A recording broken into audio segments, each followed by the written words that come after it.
are going live. What the shit is this? New event live. Can you hear? Hey, can you guys hear me better now? Yes. Yeah. Hey. What'd you do? Open chat. What are you? I'm not gonna tell you because it's embarrassing. Oh, did it do the Did you also not have your setting on right? No, my mic was turned down really Doc. low in like my Doc. system settings for some reason. Oh, that'll do it. Is yeah. this good now, or should it be lower or louder? No, you sound much better. Perfect. Listen, I has the stupid. I'm sorry. We're streaming. I hope that's how we go. Please. It's okay. Nobody's Clip that. watching it's yet. I'm canon sure. event for me. It's in the thing now. I can't redock the fucking chat. I think Zach may be Jesus. having troubles. It's fine. The stream is No, up. I I'm got just the like OBS is being a bitch. I can't look like Is it doing that thing where Restream won't let you see your chat? Uh-oh, Because that drives me fucking crazy. apparently we called Stacy nobody again. I'm sorry. Oh my It just God. won't let me dock. It won't let me dock the chat again. Stacy, I'm sorry. I mean, Zach loves docking so much. That was my question too. I Dock hope with that's me. an alcoholic Somebody, drink. Today's vibe is fuck you. I'm drinking mezcal. Okay. Oh, okay. Yeah, I have a beer. I want to go get a beer. Yeah. Look, Water. it's 10:40 in the morning. I feel it's inappropriate to Incorrect. drink. It is It's not. 5 o'clock So somewhere. I want coffee. Tegan, if it's a mimosa, you're fine. If it has orange juice, it's True. fine. Bloody That's Mary fine. is the most acceptable morning Because drinking I drink. feel like Ethan. I'm having a healthy coffee because it's a coffee, but it's made with like a protein milkshake thing. There you go. So it's got Tegan? protein in it. Ethan. Don't you Need I ruin coffee remind like you? that. Who said my name? You live Sarah. in Yes, Maria. What up, Australia, Okay. so I can't see anybody. alcohol on is that. always appropriate. You can't say. Oh, I changed your token. That's why, babes. That's why, babes. I got you. Thanks. Rude. I'm I've like, I walked can't into see bullying anybody. Stacey. Isn't that always how it starts, are Chad? I'm you so a- sorry. Are you an elf? Oh my God, Again, I no, can't it's remember. gone. Yes. What's your race? Yeah. Species. Excuse me. Elf. Get it right, Ethan. You're gonna get canceled. Thank you. There we Okay, go. whatever. I can't dock the chat now. Whatever. What? It's actually a are little you quiet like? to me. I Are you don't like know a why. wood elf? A little bit. He was leaning away from his mic. Hi, It's, elf. Yeah, I was leaning way away. Hi, elf. Yeah. it's fine. It's fine. Did you? All right. Did you base your character off of Ethel? No, Ethan can get fucked. Uh huh. Um, Oh, or I know. can I know. Times would love that, but I'm just saying. Referencing other D&D games Yeah, is we are. forbidden. Yeah, Yeah. It's we the are deep lore. we are streaming now, so you know. I know. We're getting going. All right. Hold on. It's taken us a while. Technical difficulties. We are everything. so for those of you who are watching on the stream, thank you so much for putting up with our bullshit. We have decided to do a little bit of a kind of side upgrade to our the quality of our podcast. Because we do not have a dedicated person who is editing, we share the editing task, and so we have started to use a new program called Riverside. Hey, Riverside, you want to sponsor us? That'd be cool. Instead of somebody like we keep getting people who use AI who want us to sponsor them. Yeah, get on it, Abel. Please. So we have we're using Riverside now. We're using Riverside now, so we can kind of make this a little bit faster. So we hopefully will be able to put up episodes a little bit quicker. We'll see. We'll catch up soon. Excuse me. We'll see. The We'll bullshit see. is one of my favorite parts. Yeah. But with that in mind, we are going to get started. I am trying to find one thing in case you guys make dumb choices. Real. In case? When don't we? make them? Yeah. All right, we're just gonna pull this up because you guys are gonna make dumb choices. You're right. Oh yeah. You're correct. Yeah, you will. Okay. With that in mind, let's get started with our session. We are. Even the intro is gonna be kind of weird because I'm used to using the Discord for this. So we're gonna go around like in a weird way this episode for sure. But hi everyone, welcome to Punch and Roll for Initiative, your nerdy and dirty D&D podcast made up of audiobook narrators. And we are going to this week be jumping back into a kind of end of session. We have a guest crew with us this week, which I will introduce first because it may be their last session. I kind of hope not, honestly, but we'll see. So we're gonna. Bless Are them. you saying they're going to get eaten? I mean, hope you so. may all die, and we may have to just start a new game. That would be the shortest podcast ever. But, Honestly, you know. managing 10 people, I couldn't even blame him Yeah. if he was going to say. It's like, I hope so. Balancing Their the last encounters has episode. been fun. This is I the can't last even one we can imagine. Well, I'm going to introduce all of you first. I normally we do something to promote ourselves. I actually want to promote that there are. It is Pride Month, and there are a few events going on that we want to promote. If you are, in our Discord, I will share an event that I'm supporting, and if anyone, wants to see that, you can join our Discord and go check that out. But hopefully this episode comes out during Pride Month, because it may come out in July, for all I know. Probably will come out in July. But we are supporting. I'm being auctioned off for an event in London right now, like literally as we speak, I believe. I'm being auctioned off. So that is something that I'm doing, and I'll put that promo in there so people can see it, and they can see the event. To provide voice stuff. I'm not going to London. No, nobody can afford me to They're not gonna. Nobody I'm can not gonna afford fly me. to London. I to do so that. appreciate the clarification, Cleo, because for a second I was like, "Are you in danger? Do you No, need help?" I'm not being trafficked. I'm being. Okay. I'm using I my mean- vocal talents for. An So what's the event. dark People web are link good. to bid on you again? I was gonna say, I didn't think this was the cry for help. I didn't think it'd be so casual. This was the cry for help. Don't Please summon the dark web. I'm being auctioned. Yeah. Yeah. Well, if No. I knew that I could get you in London, I wouldn't have come up to America. Aaron came all the way here just to make it harder. That man could carry me away in his arms. He's gigantic. Anyway, that is what I'm supporting You would this feel week. like But such a princess, though, Ethan. I've always wanted to be Princess Carried, and I think only Aaron would be capable of doing it. I do want to introduce our guest first from RDC, because I hope it's not their last session, but there's a chance it is. So our Rainbow Dice Club companions, I want to start with you, Dusty, if you want to introduce yourself and anything you want to share, and then I'll have Wayra and then Ariana go. Yeah. So, hello, my name is Dusty. My pronouns are they, them. And you can find me at Dusty Penny with 2 Y's on most socials, or at Rainbow Dice Club, again on most socials. We run Tales of 3. It's an all-queer, dark fantasy D&D podcast where us, the 3 GMs, are also the 3 players. If you like heavy role play, bits of slice of life with some horror mixed in, and a healthy side of witty banter, as you've probably been hearing, then you will definitely enjoy our show. So check us out at Rainbow Dice Club on all the socials and Tales of 3, wherever you get your podcasts. Great. Wayra? Hello, everyone. My name is Wayra. My pronouns are she, they. And today I'm going to be playing Arama, whose pronouns are she, her. Are we doing fun facts today, guys? We should let Oh. Dusty do theirs too. Yeah, also, I'm sorry, playing... I got so caught up. I'm playing Tilly, excited. whose pronouns are she, her, and Helly, whose pronouns are it, its. My fun fact is I just found out my husband's listening to the stream, so hi. Oh, hello. Hi, Hey. husband. Hi, Mr. Dusty. Steven, hello. Mr. Dusty. Mr. Dusty, I'm obsessed. Mr. Dusty's kind of hot. I'm kind of into Mr. Dusty. That's a new. I'm gonna have a new VO name. Mr. Dusty. Oh, shit.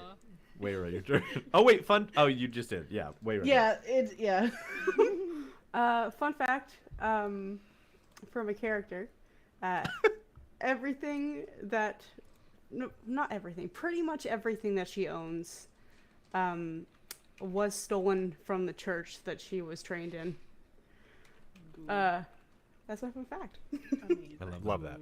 All right, Ariana. Hello, everyone. My name is Ariana. My pronouns are she, her, and I am also from the Rainbow Dice Club. And What? I'm going to not tell you about Tales of 3. I'm going to tell you about Tales of 3 adjacent. We recently played a super fun game called Definitely Wizards, where we kind of like yoinked our main characters from Tales of 3 and dropped them into an alternate universe where they are totally 100% absolutely wizards. It's a one-shot. You don't have to listen to any of our other stuff, but if you're up for like silly, lighthearted shenanigans with some adult themes definitely thrown in, give it a listen.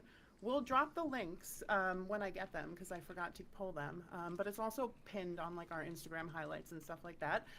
I'm playing Neva, they, she, and a fun fact about Neva is that they have little pieces of a lot of different dead creatures in their pack. Excellent. We would be Gross. friends Concerning now. whatsoever. You never know what you're gonna need. Right. It was the 3 seconds of complete silence.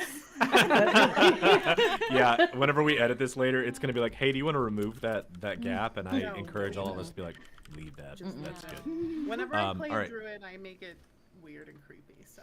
I love that, honestly. The rest of the cast and crew are fun punch and roll for initiative, starting with Aaron. Hello, I'm Aaron.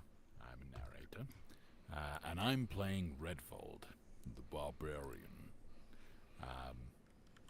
Fun fact about Redfold: a couple years ago, he tried spending a couple weeks trying to learn how to do like sleight of hand magic tricks because his kids said it was cool, but his fingers just weren't nimble enough to be able to do it, so he gave it up. It's big sausage fingers. Why does Aaron's break my heart every week? See, I just really What want to did I see do to his deserve character that? trying to do like that close-up magic. That's the best part. What if like close-up magic, but Amazing. really like aggressive and violent? So it's like, look over there, crash, it's gone. Throws it. This is your card. Roll Where's for your coffee intimidation. table, Rhodey, you were up next. I'm just going by the Riverside layout. Okay.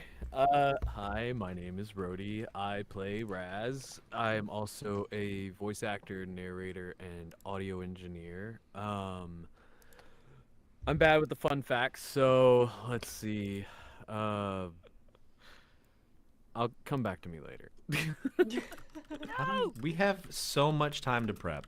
It's not an Every issue. time. Prep. I just know anything I come up with is either gonna No, we get love like you. totally We shat on, or support it's you. actually not any Yeah. good. So I just. Rhodey, they're trying to kill me in the side game that they're playing and crush I was my in that dreams. side game. I Yeah. know. Yeah, and it was Tegan's idea. Who's I next? Hi, possessed Tegan. your body, I will say. But I haven't gotten there yet. yeah, you're gonna love Tegan, it. I did Tegan, you're make up. you shit yourself repeatedly. So At least twice, yeah. I was drinking when you said that. Yeah, it got quite scatological at times. So is it my turn? Yes, please, Tegan, go ahead. My name is Tegan Burke. I am also a narrator, featuring on various bits and pieces, books and stuff like that. But I am playing Amania Emmy Demira, local warlock. But her fun fact is, the last person she dated, she thought that, you know, they were actually asking her out on a date, but it turns out that they were actually just asking her to be part of a research thing, and she was really disappointed when she showed up for it. Fucking nerd. Why'd you dress up for this? Oh, I thought she was asking me for a date, but Oh. you know, when the, I was you about to say, know- was this one of those scenarios where she complimented you one too many times and she doesn't have like the right kind of jewelry or tattoos, so you just weren't sure if she was Exactly, queer or and she not? wanted to And see you're some- like, you maybe. know, she wanted to look at some slides together, and I'm like, oh, we're going to go to the movies or something. I don't know. Yeah, I think so fun. Gonna go check out some slides together. All right. Up next is Zach. He's not last. Shit. I'm Zach Rosenfeld. I'm a narrator. It's been a day. It's been a week. Happy Pride Month. Fuck fascists. And fun fact about Beryl. Yeah, fuck fascists. Beryl fucking hates right. fascists. Next. Good fact, good fact. For those of you unaware, Zach is in California. Oh, I don't mean to no. dox you, but like, No, that's fine. I live, you say it publicly, I so. live a little bit outside of LA. I live a little bit outside of LA. I'm so sorry. It's all good. Yeah. I'm assuming you're starting to feel a little French.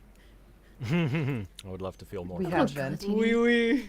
We have been Oui, oui. feeling French for a very long time. All right, let's be careful here. Daddy Bezos owns this fucking platform. Hey Marie, what's up? Hi, my name is Marie Mitchell. I narrate books. I do commercials. I love voicing a good webtoon. And a fun fact about Kaida is she used her scythe to harvest crops, but she also used it to carve her name into the barn walls. And there are now 36 different Kaida was here carvings. In the same barn? in the same barn. Yes. Trees got a little bit of like KT on them as well, so. It's really cute. I love her so much. Sarah, who hopefully will also, again, the same sentiment here. Sarah is somebody who's worked in the background with us, but maybe her last guest session too. We'll see, but I hope. How not. dare you? She's my I know black losing cat all our friend. guests at the same time would be Exactly. rough, but Is it me or I is it do. Cleo? Okay. I've got you next. I'm going Go, like Sarah. around. You got yeah. this. Okay. I'm going left to right, so Sarah, Okay. please go first. I'm Sarah Dawn. I am a narrator. I play Beatty, BDSM. Her fun fact is that she has a snake named Snuggles, and when she doesn't bring him along on her fun little adventures, he stays home with her best friend, who is also Iris's middle son. Ooh. I love What that. kind of snake is it? Yeah, what kind of snake is it? What Is it a Pick a black mamba? fantasy snake. I know. I don't know Garter. fantasy snakes. It's It's a garter snake. Just found Pick your fantasy. favorite fantasy snake. I All think right, a and garter snake means something different to BDSM. Yeah. It's actually a garter It's belt that she actually- turned into a snake, so it's Well, like then- a magically I mean, animated. Crit Roll has Simon the one-eyed trouser snake. Oh, please. Oh God, help us! God. All right, and last but absolutely never least is Cleo Birch. Hey, I'm Cleo Birch, voice actor and narrator, and I play Iris McGugan. And fun Iris fact for this week is one I came up with a while and then completely blanked every following episode about. But the piece of wood that she uses, that she casts Shillelagh on each fight, is actually a carving that Henry gave her, that she carries around all the time. What is it a carving of? Do you know? I'm torn. If You'll it's decide later. a- That's okay. Yeah, I will decide later. I'm thinking bear or rose, but yeah, we shall see. I like that. Okay. We join our heroes, our intrepid band of whatever they want to eventually call themselves, of whatever.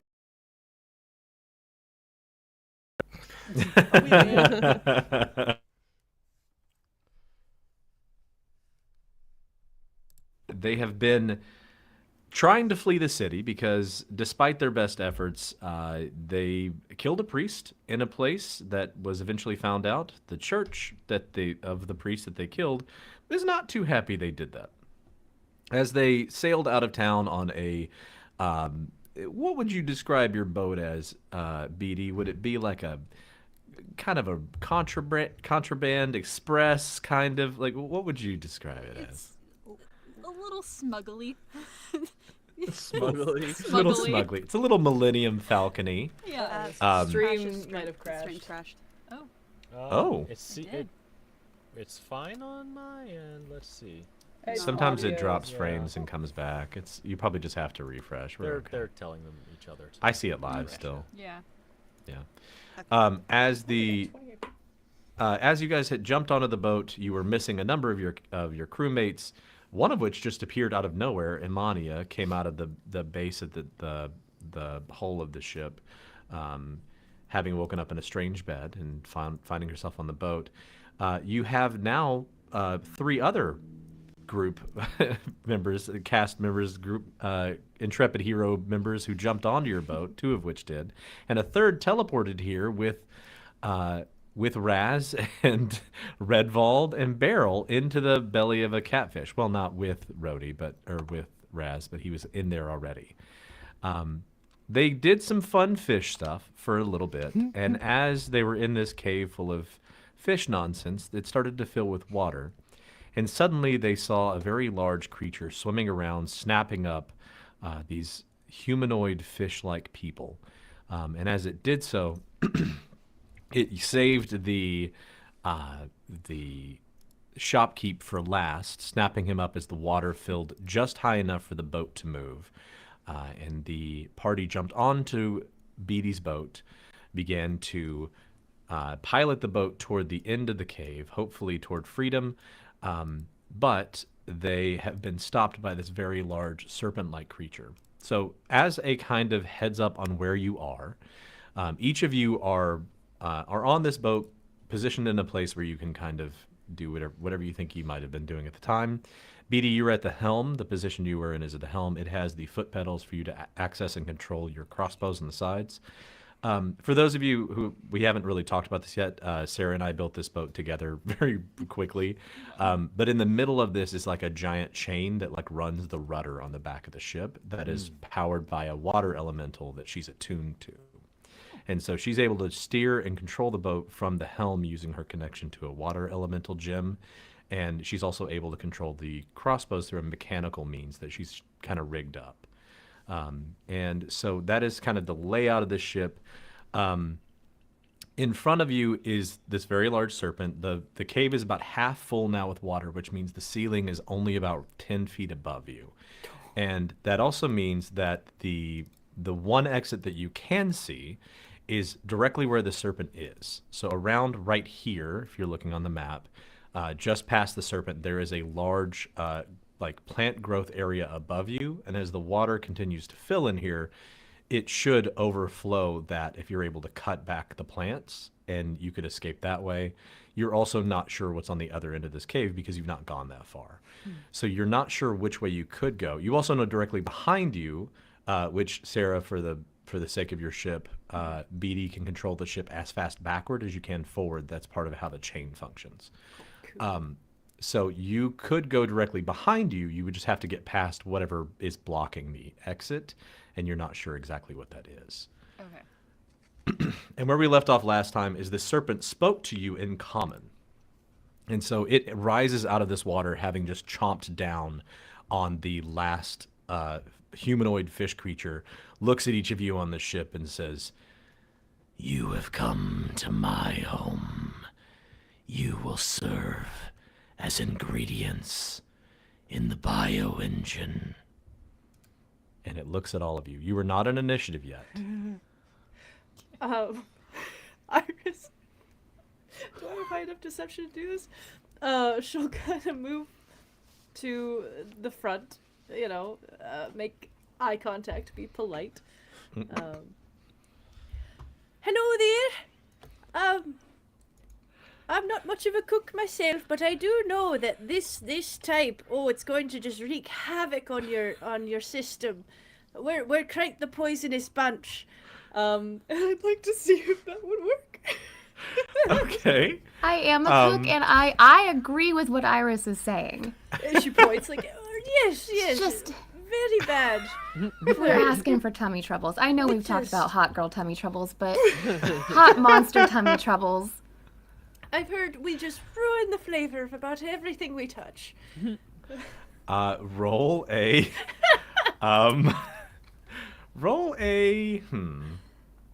let's say deception check. I'm not gonna give you advantage, and I'll tell you why in a second. I mean, understandable. It's probably eaten a few people before, so I don't know.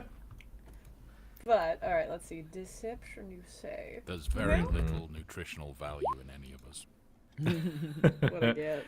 A 7. Okay. This isn't a pose check. Ooh. That's so rude.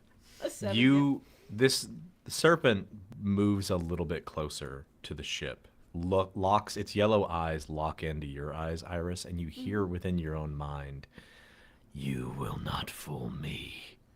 I can feel your deception." Okay, but can you feel how brittle her bones are? Because I'm feeling like still we're going back to the nutritional here. It's not worth it, friend. If this thing clocks me in my head, I'm like. All of you hear that in your head. Oh, okay. It's not just you. Was everything it said telepathic, or just that last part? Just the last part. Yeah. It has not been it has not spoken in any of your minds before this. It's been speaking with its mouth, and then suddenly it spoke out with its within your mind. Iris puts her hands up. I do apologize. All I can say for the truth is I've never actually had any of our species before, so I couldn't tell you that it's good. But I do apologize for being a bit deceitful. That was rude of me. Were you gonna... Never, not even that one time you're telling me about. Eaten anybody. Why not? It looks at all of you kind of speaking, and it says, "Enough. You are needed to create new brethren. I, the orphan of this cave, will repopulate as I have thousands of times. I was gonna ask if I can roll either like nature, or since this thing is doing some weird telepathic shit, maybe Arcana to see if I can tell if I know anything about this This creature. Or type is of an creature. Arcana check. Hell Yeah. yeah. That's the thing I'm best at. I'm better at Not that. when I roll a 4 though Ooh. for an 11. A couple of things you can tell about this creature. One is you've never seen anything like it before. Even like you've never heard of anything like this before. Its features are generally familiar to like a dragonoid-like creature. And I will say with an 11, one of the things you notice is that the fins along its body seem to imply that it's not just built for water. It seems like it may be capable of like multiple forms of movement. But it is some kind of a dragon-like creature, despite the fact that it is clearly like serpentine. BD wants to say something. All right, go ahead. So she's gonna move up a little bit and like, hey, yeah, I'm kind of big fan of what you got going on here. So are you just saying you need people? Just in general? Biomatter. Okay, so I see we could really mutually like it could be really mutually beneficial. Did you say fish? No, yeah, actually, but if you were to consume all of us right now, nice little bit for right now. But what if I could feed you, multiple times over time? I do not require sustenance. I require matter to repopulate now. Well, I can bring you matter if you let us go. That way, I will bring you some stuff back. That'll... Roll a persuasion check with disadvantage. Iris it looks does at not like Beady. this idea. There is so much pride in her eyes as Beady pitches this idea. Let me come back later, and we'll do it then. You eat now, you eat for a day, but I'll exactly. Okay, here we go. Mana. Teach a fish to Lemmy is man. severely it'll questioning man for how a this day. beast reproduces. Man, that disadvantage really fucked you on that one. Yeah, it really did. There was a It 23 really in there, did. but you got a 7, so that's Oh. unfortunate. All of you hear in your minds this thing kind of like humming, almost like a tune, but it's off chord and just like, and it starts to open its mouth toward you, Redvald and Raziel, and it says, I grow tired of speaking. I want to consume. All right, that's all you. Okay. Okay, but did No. you say you were an orphan? Thank you. Emmy is very confused by this conversation. it looks in your direction. Where are you, Kaida? And it like literally I'm in moves over to in front of you and pulls up out of the water and says, I am the orphan of old, the bio-engine of the Forgotten Mother. I have existed here since before time. I am an orphan. So what I'm hearing is you need a mommy. Oh man. I don't know why you didn't see this coming. Because the next I'm thing trying not is to like- break into the mic. All right. Okay, continue. He's not saying anything. I'm just saying that there's, several of the female persuasion on board if you have time to talk out your issues. Or, good at all this that. talk about food, if you want to talk about recipes, I'm totally down. It looks at you and it opens its mouth again, and it's gross watching this thing talk because it's just eating I'm a gonna whole get bunch of eaten. fish things. Yeah, and it says, it says, My mother is larger than any creature in all of the plains. My mother is the foundation of life. She would destroy this world before claiming anyone. She is all, and I am none. My only purpose is to eat. And it begins to open its mouth again. I need you to roll persuasion with disadvantage. It does not like the idea that you brought up. It doesn't like that you brought up its mom. We're taking all props the to wrong his taps mom. with this thing. Like, she sounds like a badass. Flattering Wait, his what am I- mom When will you get you don't nowhere. have a good Just roll relationship with twice, your and we mother. take the lower result. That's For how disadvantage works. do you say deception? Persuasion, because technically Persuasion. you're not Oh, that's lying. You're good. just, there are femme Oh, people they on both the suck. boat. Never yeah. mind. Hey, you never know. Maybe a couple of nat 20s. Nope, that's an 8. Kind of And 11. Fuck. Yeah, this thing rears back and is planning to, like, you watch actually, and I think for Tilly this is the most like concerning thing that happens. You watch lightning begin to crackle within its mouth as it starts to lean back. Whoa, wait. Everyone gets a hand on the ball. Hang on a second. Reaction. Sir, I do. You just need biomatter, right? Energy. You watch as this thing like goes with lightning like spurring like appearing in the sides of its mouth, and then it snaps its mouth shut and looks at you and says, "What?" You just need energy. You're saying biomatter, but is it just energy source? Because you said you don't need to consume us. You just need fuel, right? What if we can tell you there's a place where you can get a lot of fuel? I think I know where you're going with this, and I'm horrified and also excited. I'm so excited. It comes out on the side of the boat over here and looks like directly at you, Emmy. And it seems to be like peering at you very close. I'm gonna double check something. Hang on. Beatty is side eyeing Emmy right There now. is a giant city to the east Oh, wow. that has an infinite fuel source there. The waters are warm, so your children have a better chance of survival. And it is there is enough room that you're not going to interfere. Your children aren't going to be hunted, but there is a giant fuel source. Emmy with the vacation brochure. This is incredible. I love this. Emmy, I studied roll, for a reason. Emmy, roll an Arcana. check. Parents are there, man. God. I don't know.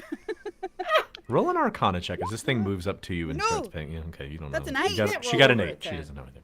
Listen, Yeah, y'all are. This is bad, y'all. This is not gonna be Me good. last episode too. I will This say thing- that there is a guy that's back in that city that seems to constantly resurrect. So that sounds like an infinite food source in one person. Infinite So- food Yeah. glitch. You watch as this thing begins to move out of the water higher than you would have expected it would be capable of, and you notice it has like some form of like wing-like appendages on its sides that seem to be capable of giving it the ability to fly up in the air. And it moves literally over to you, Emmy, like directly above you, and it says, Do you not know what the source is? Your kind is so short-sighted. What do you think my mother sustenance is? It's hard to say sustenance. As a snake. Like we don't want to be mean. We were in Sustenance. Totally fine. Look, we're about to be eaten. You We're got not about that to make one? fun of this man's speech Um, impediments. It is really hard to say sustenance as a big snake. It says that to you, and then immediately its eyes lock onto you, Emmy. It looks from you over to Pick, and it looks at the two of you and says, Actually, I have a proposition. I only need you. Imania, he looks at you. Or that. And he looks at Pick. Either will suffice. Oh my god. Fine. Redvold is gonna shout now. No, don't touch the fire. That's fucking hot. No, You it's can't fine. have them. No, it's No. fine. It's fine. I'm not losing any one of my kids on this ship. So sorry, but no. And she's like, grandma pointing right up at the fish. I need y'all to roll initiative. This thing lunges at Emmy. Oh, fuck. Yay. Ba-da-da-da-da-da. That's a 2 for Emmy. Boom. Initiative. What is this thing's initiative modifier? Okay. Oh, damn. I'm in there somewhere. I rolled well. Finally. You notice how there's like 15 of y'all and 1 of it. Yeah. Yeah, well, I still don't think our odds are great. Yeah. So I'm gonna ask for the 15th time because I know the dice is I see the dice right on the roll 20 screen. Yes. If I just hit, is it the D20 just initiative or there's like a special? You have a whatever your. It should be on your sheet. It should say initiative near the top. Oh, it's from my. Okay, so I was wrong. Now yeah, I and get you it. you can just you got a 15 I think originally, and I'm gonna give you that. Yeah, you got a Okay. 15 plus what was your other plus 1? Okay. Yes. So I can manually add your turn that way. Man, I thought So I that's a was at least on the 16. right screen. Okay. And then I'm gonna delete the one that was wrong. Goodbye. I'm obsessed with Helly getting a better initiative than than Tilly. She does a lot of that. This is I'm not going to treat this as a surprise round because all of you were very aware of what this thing was doing. And Aaron, I will give you, Raz, Kaida, anyone who wants to reposition as this thing was talking to move closer to it. It was talking for a while. Feel free to get yourself in a position like pre-combat. What? My monitor shut off randomly. Sorry, it was weird. Get yourselves in a position you think you would be in, like as this thing is kind of like screaming at Emmy. Okay. Oh, it's screaming at Emmy. All right. Yeah, it's now like it's opened its mouth all the way. It just told you that it needs to either eat Emmy or Pick, and that's all it cares about at this point. Yeah. And it lunged for Emmy right as you guys I all. love that Emmy try to was stop sitting right next to me, and I can't fucking move if the ship is going. Yeah, if you want to move the boat, you can't move. Beatty, you're up first. Are we saying that my crossbows are already loaded, or do I need to load them? Yeah, I'm assuming they're preloaded. I'm kind of imagining because you have like a smuggling ship that these two crossbow ballistas, technically what they are, they're like lowered down in these side buoy things, and then they pop up out of the buoy, and you can spin them 360 degrees. Because that would make sense on a smuggler ship, and you've got kind of this mechanized. Hi, I read words for a living. But sometimes my creative brain goes, fuck you, you have nothing left. There's too many things going on. No, it's fine. They can spin 360 degrees. You can control them with your feet. You can only fire one around because otherwise it's crazy. And they do have to be reloaded, so you have to have somebody jump over and put something in it. But Okay. Then I'll use them. Okay. I'll use the. I guess I can use the one that's closer to him right now and just spin it at his dome. I'm gonna literally on the map boop, spin we it go. around. Cool. Oh shit. Those are cool. It is a D20 plus 6. Okay, so I'm just gonna do that one and then add 6. Okay, yeah, 19 hits. And Which then reminds me, I we need to just- put this thing's AC on there. Yeah, We did 3d10. 3d10 is what the ballista Nice. do. Damn. 14 damage. Y'all watch as Beatty has these like mechanized like foot pedals underneath her helm, and she begins like tapping on them, and the ballista on the right spins 180 degrees and fires directly at this thing as it's trying to bite down onto Emmy. That's And this thing takes damage. Okay. Anything else you want to do, Beatty? You can technically move the ship too, because I'm treating it as your move action. Okay. This thing is like right on top of you, so if you do, it will get an attack opportunity if you move out of its range. What is its like the whole body? Its range is wherever wherever something that can hurt you with is. So if it Okay, has what a was- bite attack or another kind of attack, I mean, depends on what it don't can do. necessarily. I don't know who the hell he would attack right now, so I'm gonna. He's trying to bite Emmy. You're watching exactly, him lunge at so Emmy. I'm yeah. gonna not do that, Okay. so I don't risk Emmy. Okay. But I am gonna ask just a journal. Can anybody fucking, I can't think of words right now. Can anybody reload that over there? I know, right next to the big guy. If we want to use it again, though, I'm gonna need somebody. All of you can see. All of you can see. There's like a little like quiver, a big like wrapping of these large ballista bolts that are sitting right next to this thing, approximately right here. So you'd have to either walk across this little like ledge or jump over to the other side in order to reload it. Anybody? I got another one, but we're gonna need that one. I got you, dear. Thank you, Mama. I love Alright. Iris so much. It is Helly's turn. Okay. Helly is going to go ahead and try and eat some sushi. Nice. For a brief second, my brain, because I'm so tired, thought that like it was a special ability that Helly had to like whip out some sushi and eat it, and I was like, what the fuck yeah. is that gonna do? It Yeah, of powers it up like It's like an spinach with anime. Popeye. Yeah. Of course, yeah. You watch Helly's muscles grow bigger.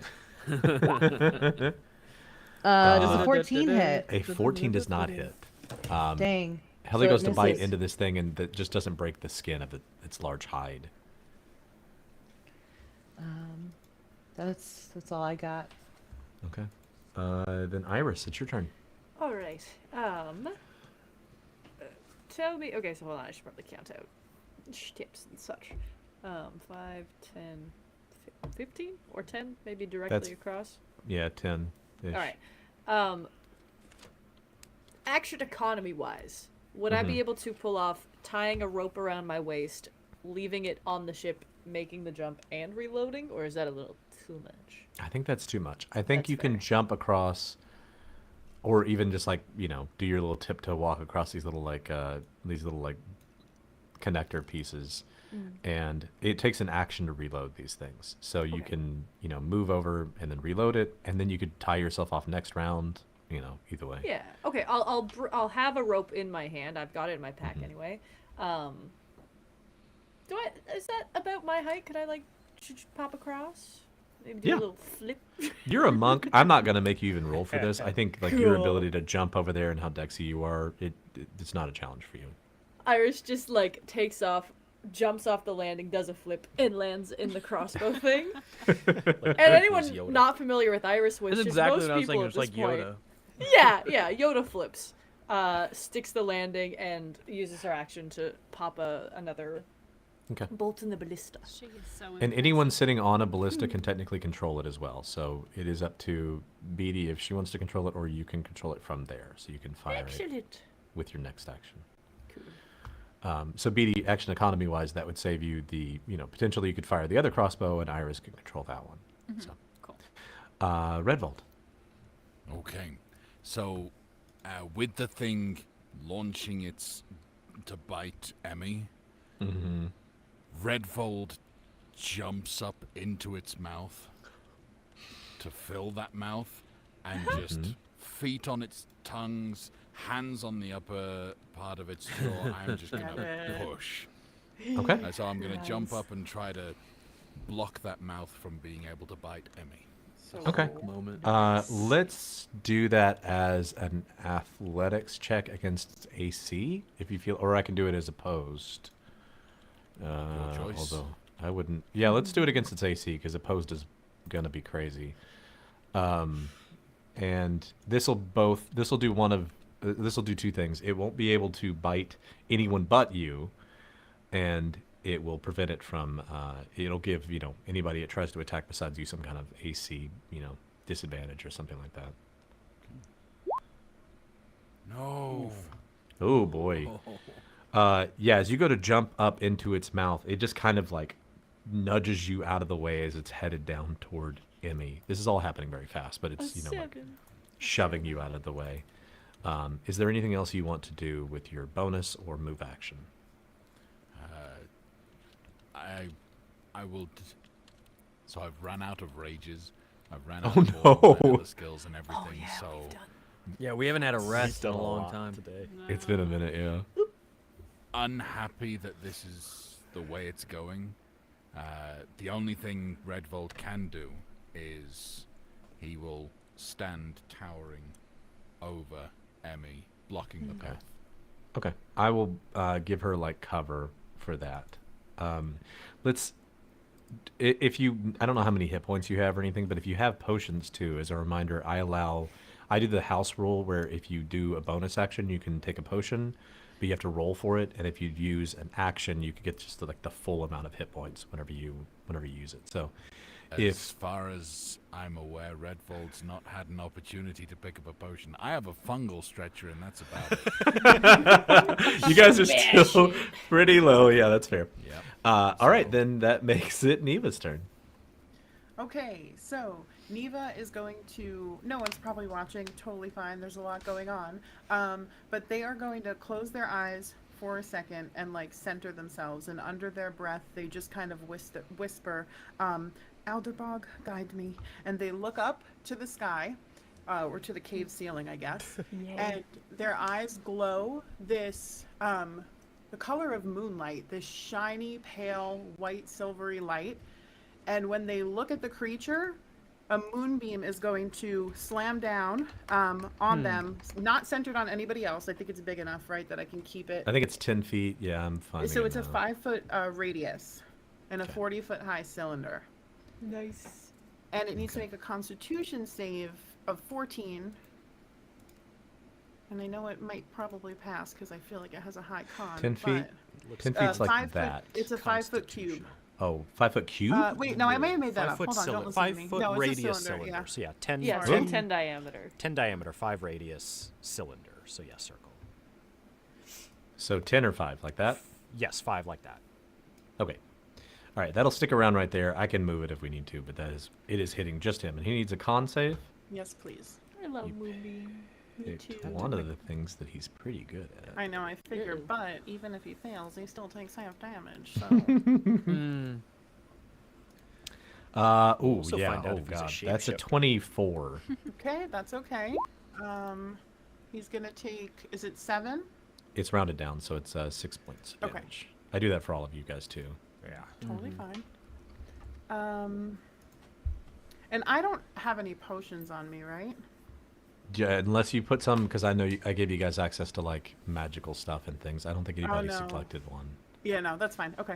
That'll be my turn then. Okay. Kaida, this thing is right in your face. It now has a shiny That is. moonbeam like reflecting the back of it. But it is still, all this is happening very quickly, so it is still slamming down toward Emmy. So I'm glad that he's nicely backlit now, and that the whole thing was amazing. But I got, a scythe, and that's all I got. But he's in reach, so I'm gonna take it, and we gonna swing at him. God, son of a. Oh yeah. That might be the worst roll I've had with I my mean, scythe yet. Your graze still does damage. So what is Yeah. what damage does it do again? The ability It mod, I does. think. The button I should swear it was tell on you. this page. Yeah, if you hit the button.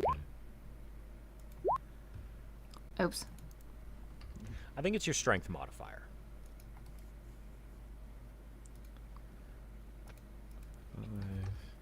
Oh gosh. And then where's Scarlet? There she is.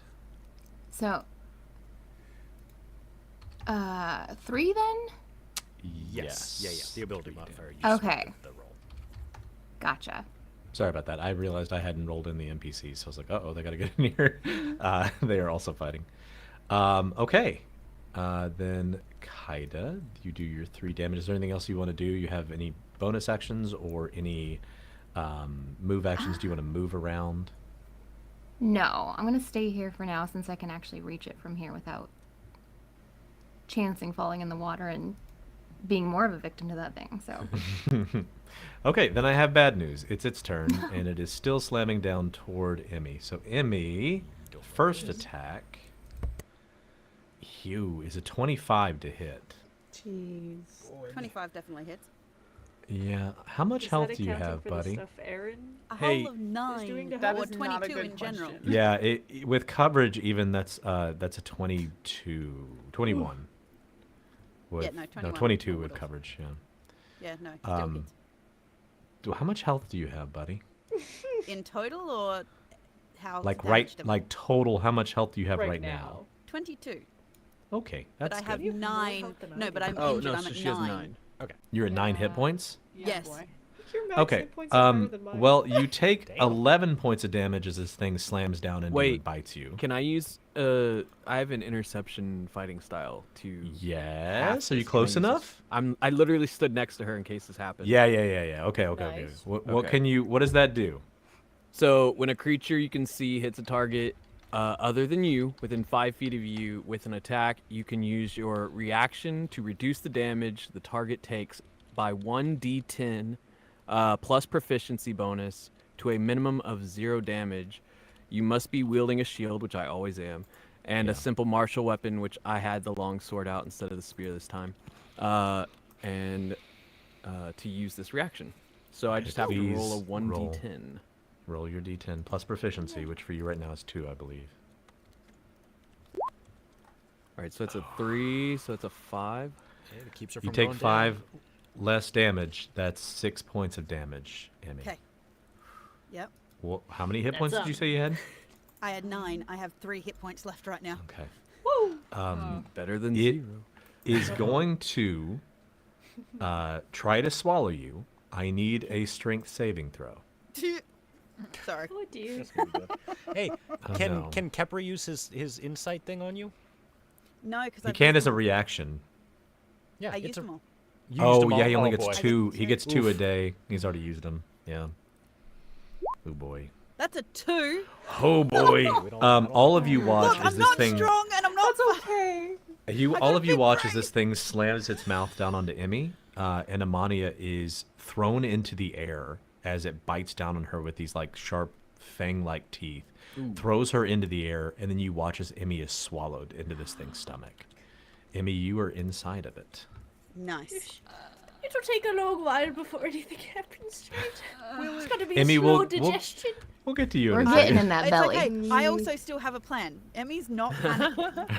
I have a plan. Emmy's not He's not panicking. It's a a little little tired dark, of but She she's has a good. plan. She has a plan. She just got bit by this thing, scooped, ragdolled into the air, swallowed, and she's like, Are "I'm you good. not I got this." unconscious? I will say, Fine. you I panicked hope. when we were on the platform in the first game in the dark. You're She's in a grown. She's dark grown. This is stomach different. of a This is snake. different. I love This it. is This is different.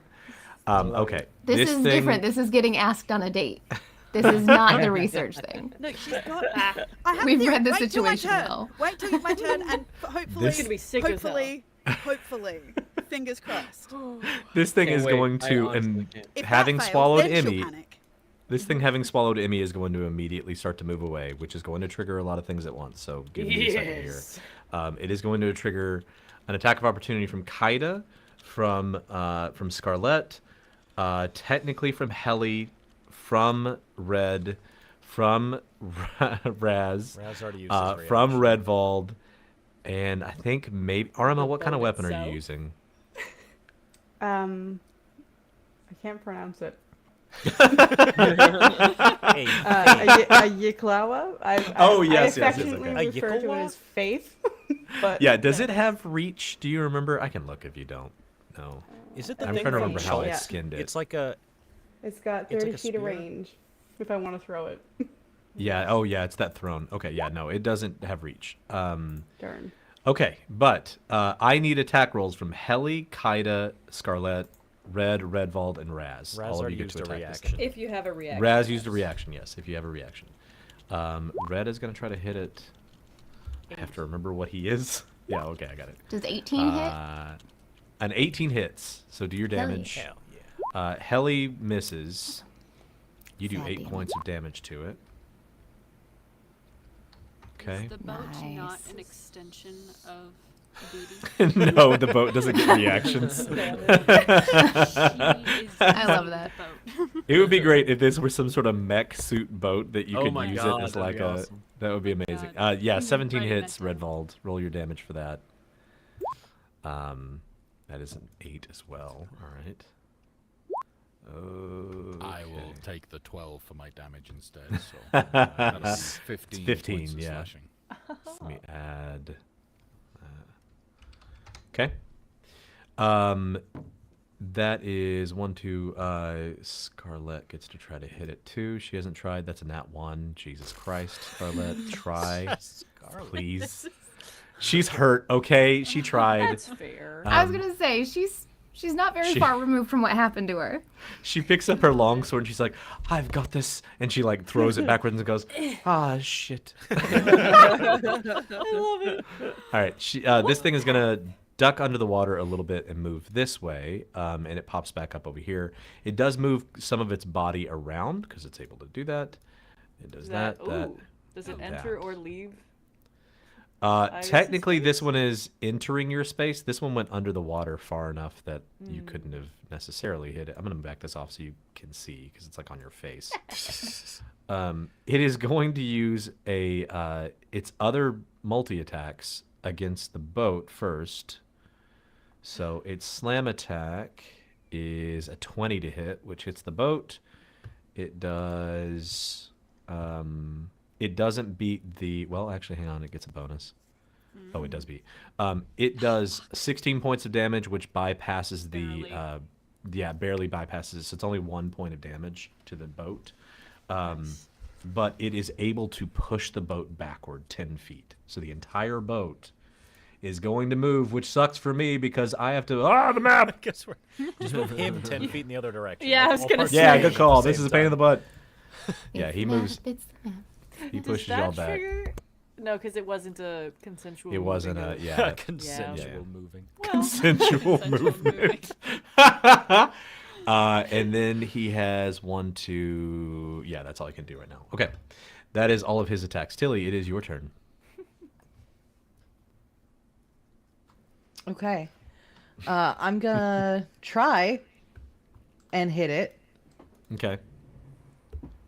He's kind of over there, but you can do what you can Let's do. see, where the fuck? I look away for 2 seconds. He slammed into the boat with this like lightning like attack, and it pushed the boat backward. Oh shit! If I get to the tippy top, I might be able. Probably not. I just want to hit it.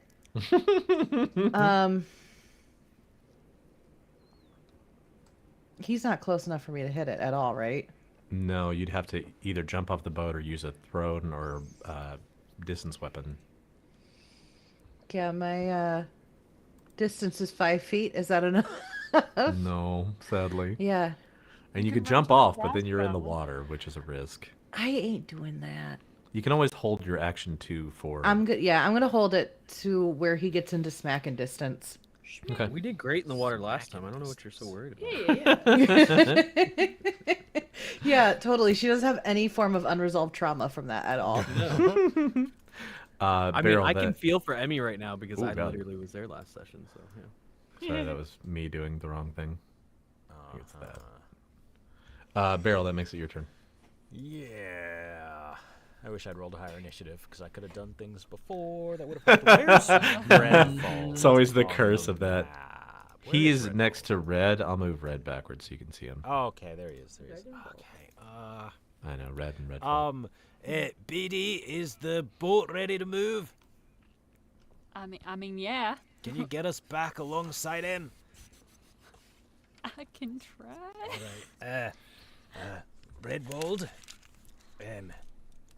give me a sec here, and then when we get close to it, I think I can help you do a little bit more. I'm going to cast Enlarge on Redfall. So, Oh, nice. It's not an I assume you're not an unwilling target. If you're unwilling, you can make a saving willing. throw. He's But like, I'm I, big enough. Leave me alone. So all like 7.5 feet of you, you doubles in size. You go from a medium creature to a large creature. You have advantage on strength checks and strength saving throws, and your attacks with your enlarged weapons or unarmed strikes deal an extra D4 damage on a hit. And presumably the boat dips into the water a little bit more under your feet. Does like- the enlarge reduce spell specifies that my weight increases what, like 4 times? That is not. Yes, I think it used The to. new It doesn't one I don't actually think say does that that. anymore, but it used to be like I think it was like 8 times. It was a lot. Gosh. It used you to be got crazy. dense. Dense, yeah.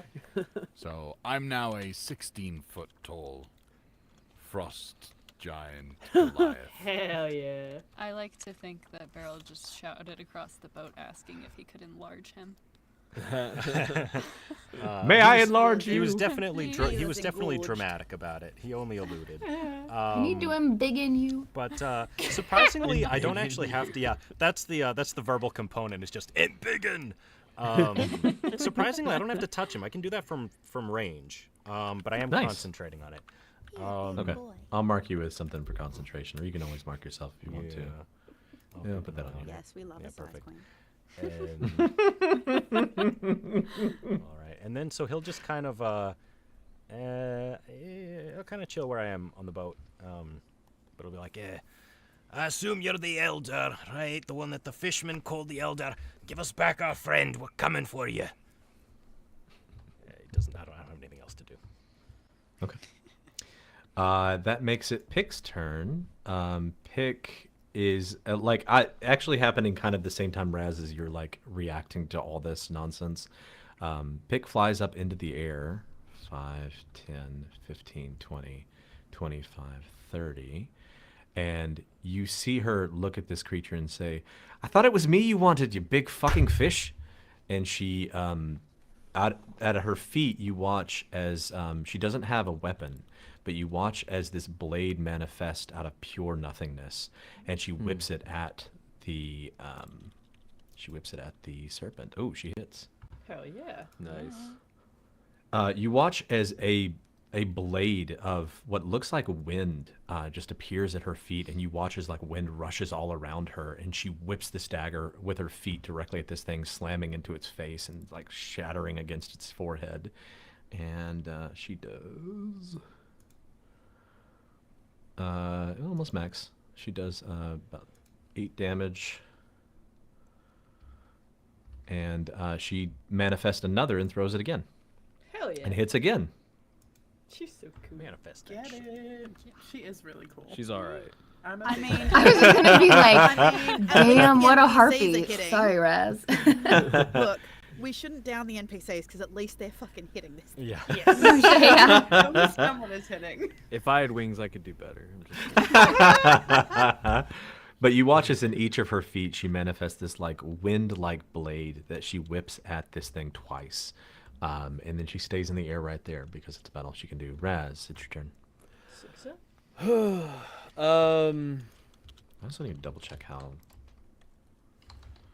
Since Redwald's an absolute giant now, can I'm trying to see. Praise the absolute.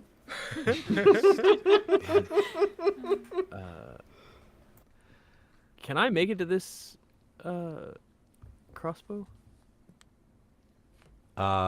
Which crossbow? This one down here.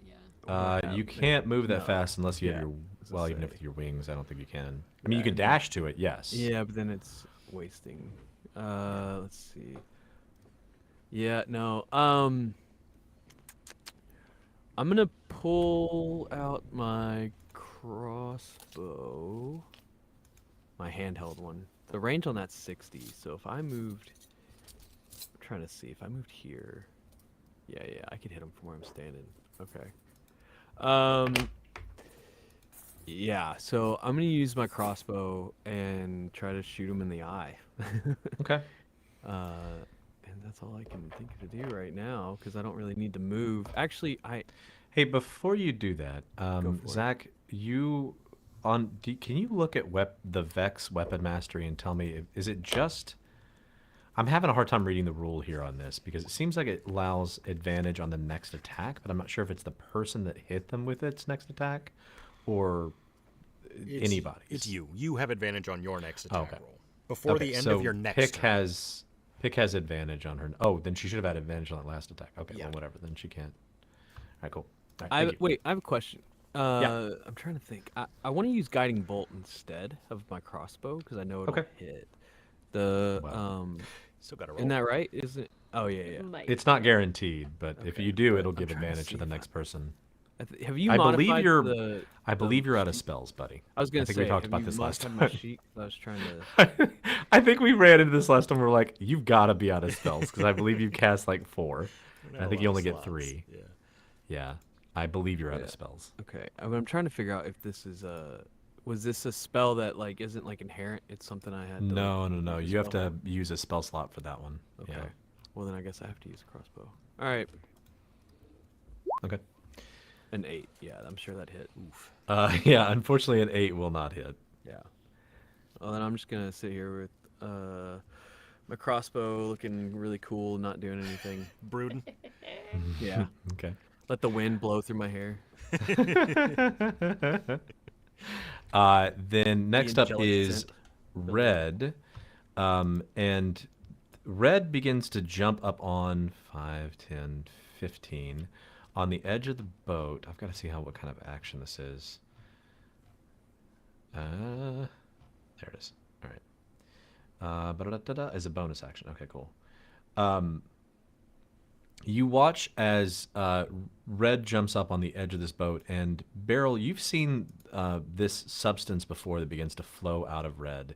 It is that white blood-like substance that comes out of his body and begins to form around him in some kind of like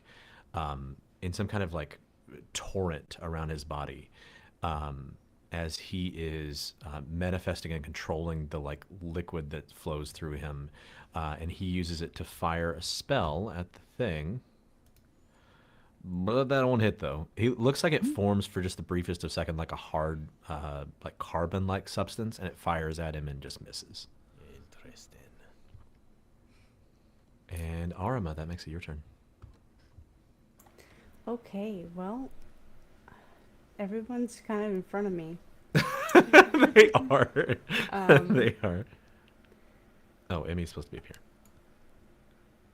Oh, no. Come back. Why'd you have to do that? Okay. I mean, the good thing is she's just in its throat right now. Could be worse. That's true. Isn't it all throat? It's all. What part of a snake is not throat? We talked Yeah. about this last time. Arima's gonna put a hand on her chest where under her robes there is a holy symbol. She's gonna reach her right hand out towards the creature, and I need it to make a wisdom saving throw. Ooh. All right. Hang on. Wisdom. Okay. It's gotta be dumb, right? It's got a 17. It rolled high. Sorry. It's okay. Nothing happens, unfortunately. Oh, no. Sorry. Um, No bells, nothing. Arima clutches her pearls. Clutches the pearls. That's her turn.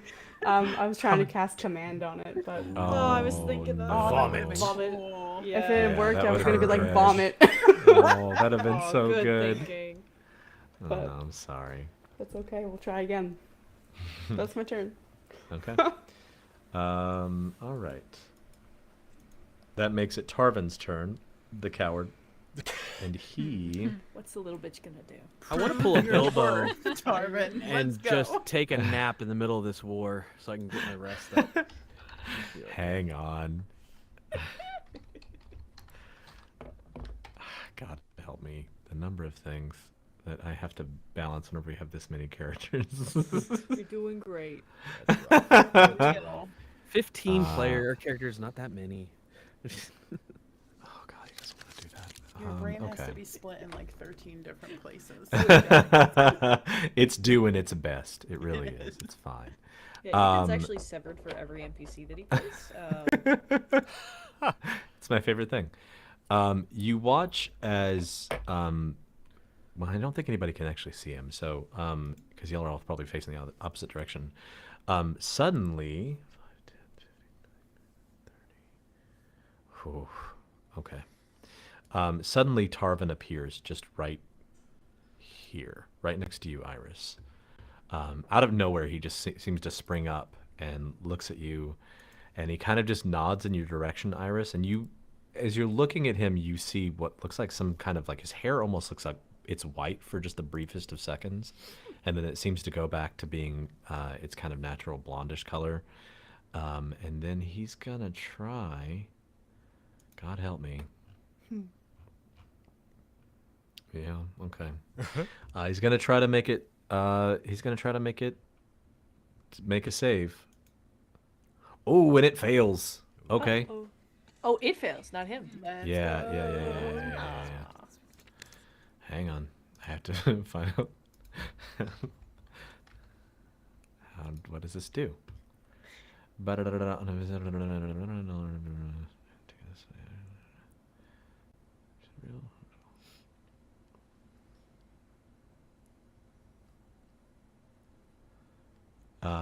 Okay. I don't think anybody else can see this. So you watch as this creature suddenly reacts and begins like, it jumps back a little bit, and you watch it go. How is this possible? That's not a lot, is it? That's 3 points. It takes a little bit of damage. Scarlett has lost her sword.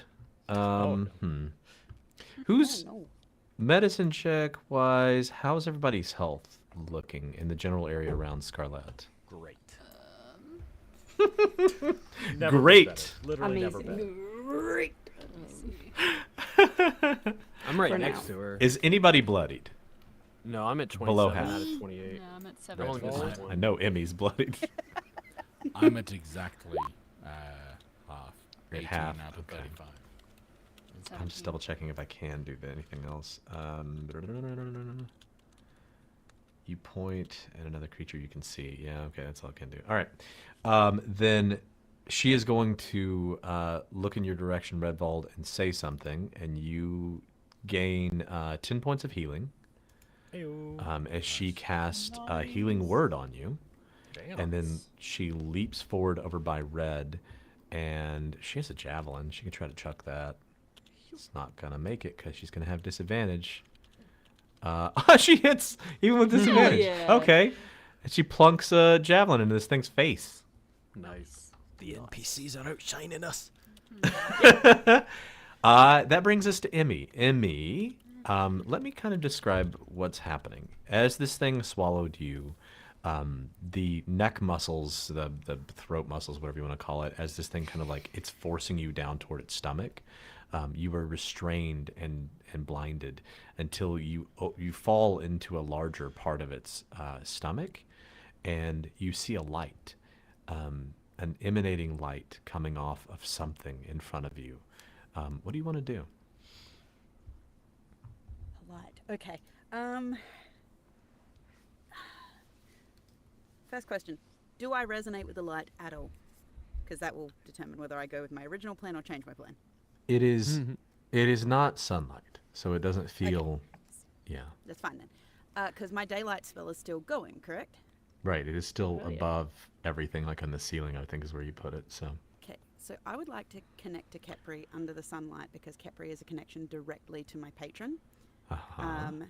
And I'm going to, through the daylight, actually reach out to Akuria and basically just do my damnedest and be like, Akuria, guardian entity of light, I beseech you, hear your emissary of light in here. Please, please, please. This foul creature seeks to usurp your presence in the world and prevents me from destroying Nightwing. Use me as your vessel and make him burn. And if possible, I would like to cast Sacred Flame as a channel point between me and the sunlight outside. okay. Okay. Damn, girl. Let's do this. Because you're I inside don't this know if thing. you'll Let's let make this it work, a so- well. Let's use your spell. Let's kind of allow this like spell. Make it a spell check. So roll a spell check for me with advantage. What? And how let's do I do see. Like a spell attack, just roll your spell attack Oh, bonus Sacred Flame, and roll yeah. it I thought twice. for a minute your big whole plan was just to pray. that? I'm not I a mean, cleric. kind of. It's just I mean, a that is save for them. technically what Well, she's so doing. But I'm inside it. So instead of doing your Sacred Flame, just roll like a what's your explodey Eldritch Blast? Eldritch Like roll Blast, that okay. twice, and we'll just see. That's just going to be like your check. You critted. That is a. Okay. I got a nat 20. Okay. Let's go. Okay. I'm shit at everything else, but when it counts, yes. Okay. A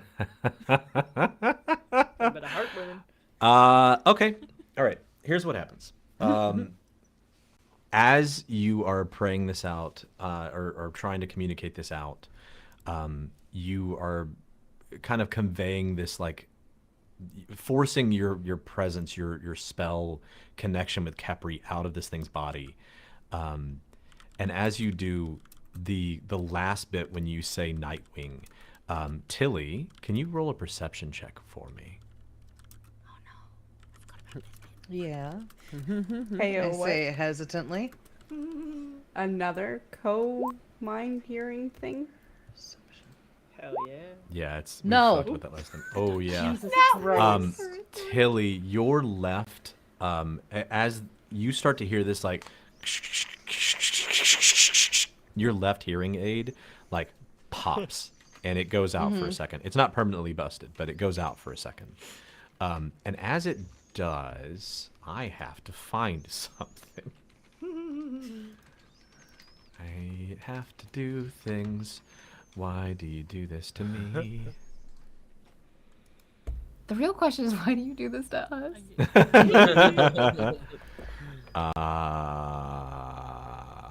Okay. Do me a favor, Emmy. Roll 68 for me. That's a lot of d8s. 68. Mhm, Hell yeah. please. What? That is a 27.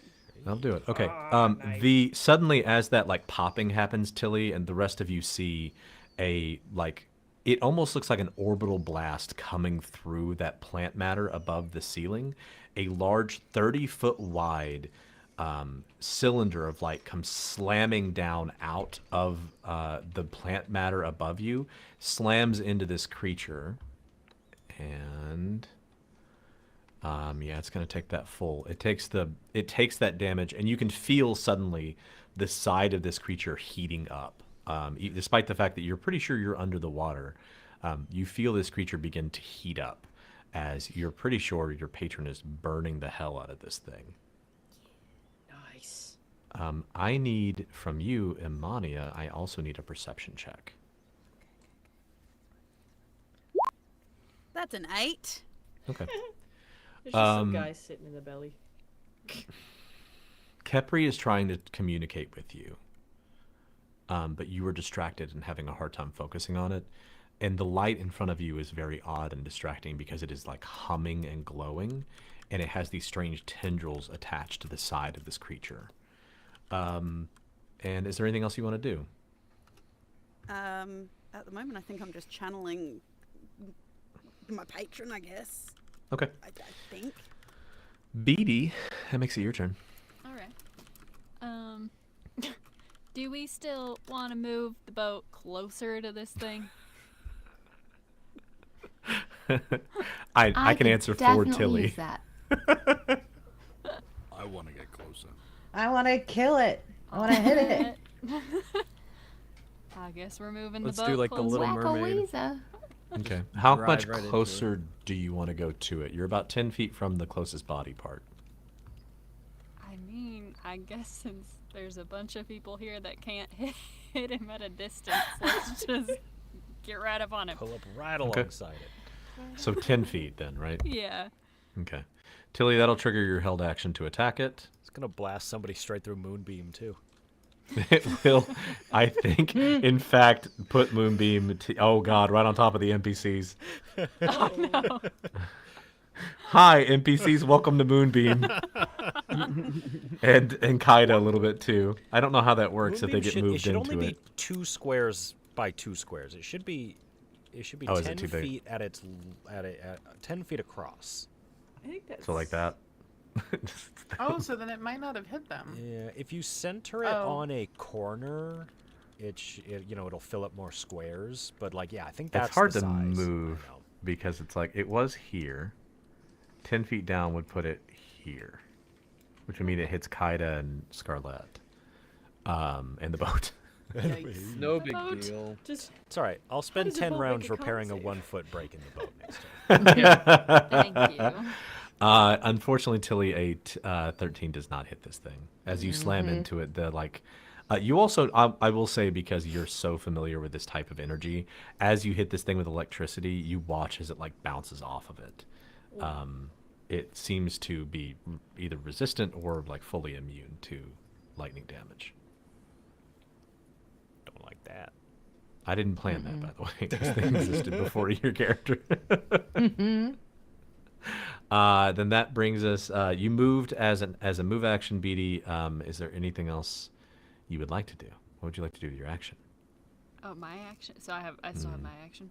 When you move the boat, I'm just treating it as a move action, so you can still use an action. All right, I will. You have a second crossbow. I You do have a second crossbow you can fire. I do. Let's do that. Okay. It's definitely within range, so roll a d20 plus 6. What part of the body do you want to hit? The face, the midsection? What are you aiming at? I mean, let's go for the face. All right. Face is over there. Okay, plus 6. Oh, yeah, that hits. That's a 20. So roll your 3d10. 10. Oh, Okay. Nice. That makes this thing damage. bloodied. Heyo. We got this. We got it in the bag. yay. Turns out BD is actually BD, which stands for bitch damn after that. I want that on a shirt. Oh my god. Is there anything else you want to do, Beatty? Nope, I'll leave it there. Okay. Then this thing is going to use its legendary action to attack you with a lightning arc. Beatty, I need a dexterity saving throw as this thing clocked you trying to shoot it and is Okay. pissed.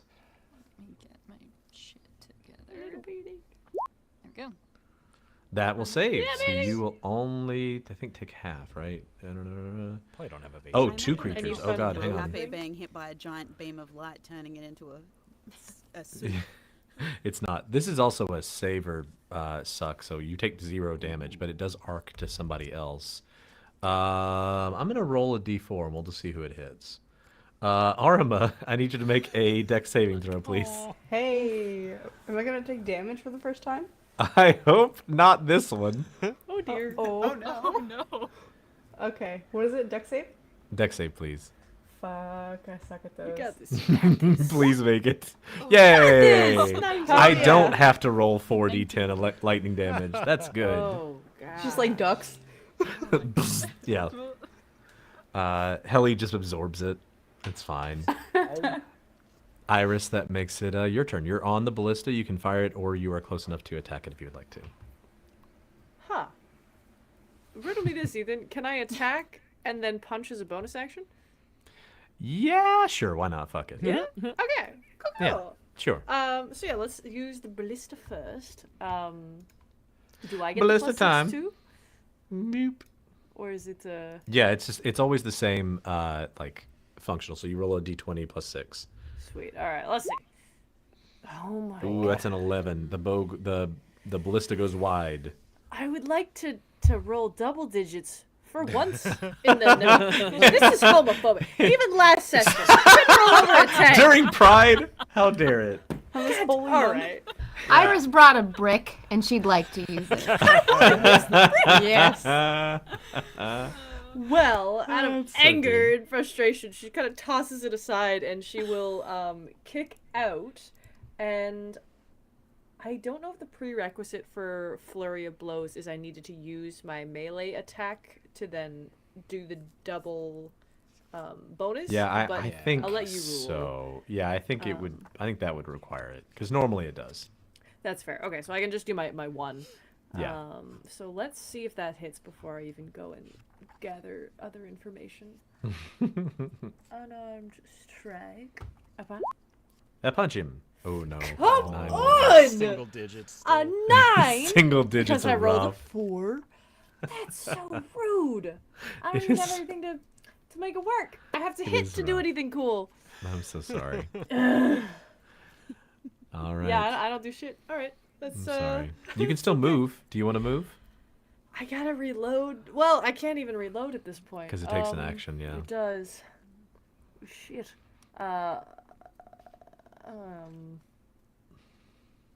I'll stay there and protect the cowardly boy beside me. Yeah. Okay. That's me. All right.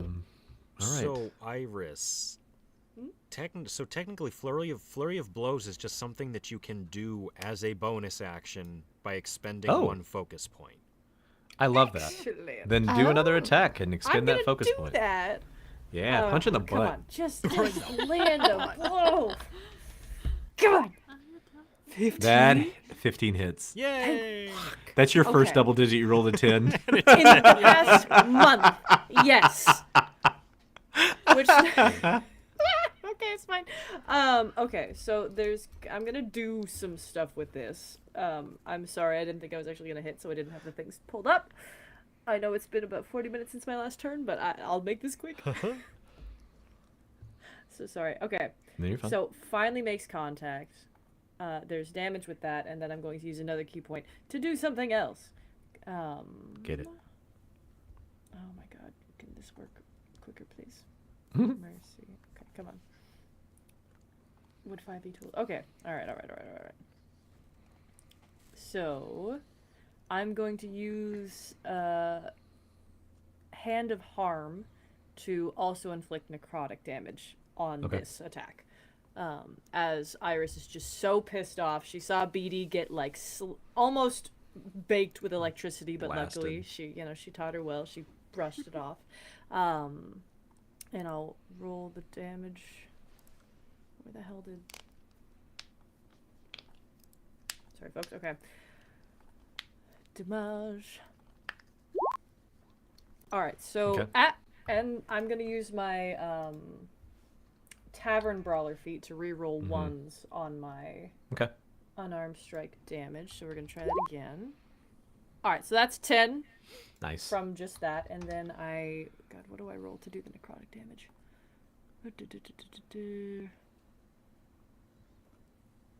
Hand of Harm. Extra to 1 roll of my martial arts die plus my whiz modifier. So my die is a d6. Ba. Oh. No. Wish you I could guess roll that technically one. this isn't an unarmed. Yeah, this- unfortunately. Alright, so something but then on it's still plus my wisdom, which is I plus assume 3. 2 So or 3. 4 necrotic damage. Okay. So that's 14 total damage from Iris. Nice. From, the From one hit, too. Yeah, that's great. Get it, girl. You haven't gotten a chance to hit in a while. It was overdue. Maybe he's Uh, from yeah, the she's celestial just really pissed plane off. and he's weak to necrotic damage. He's dead now. No, he's not. But Helly. I think this is the first time Iris has ever done this and felt the necrotic part come through. And she kind of like looks at the wound that she left, whatever, and she's perplexed by it. And then it's cool. Okay. Helly, your turn.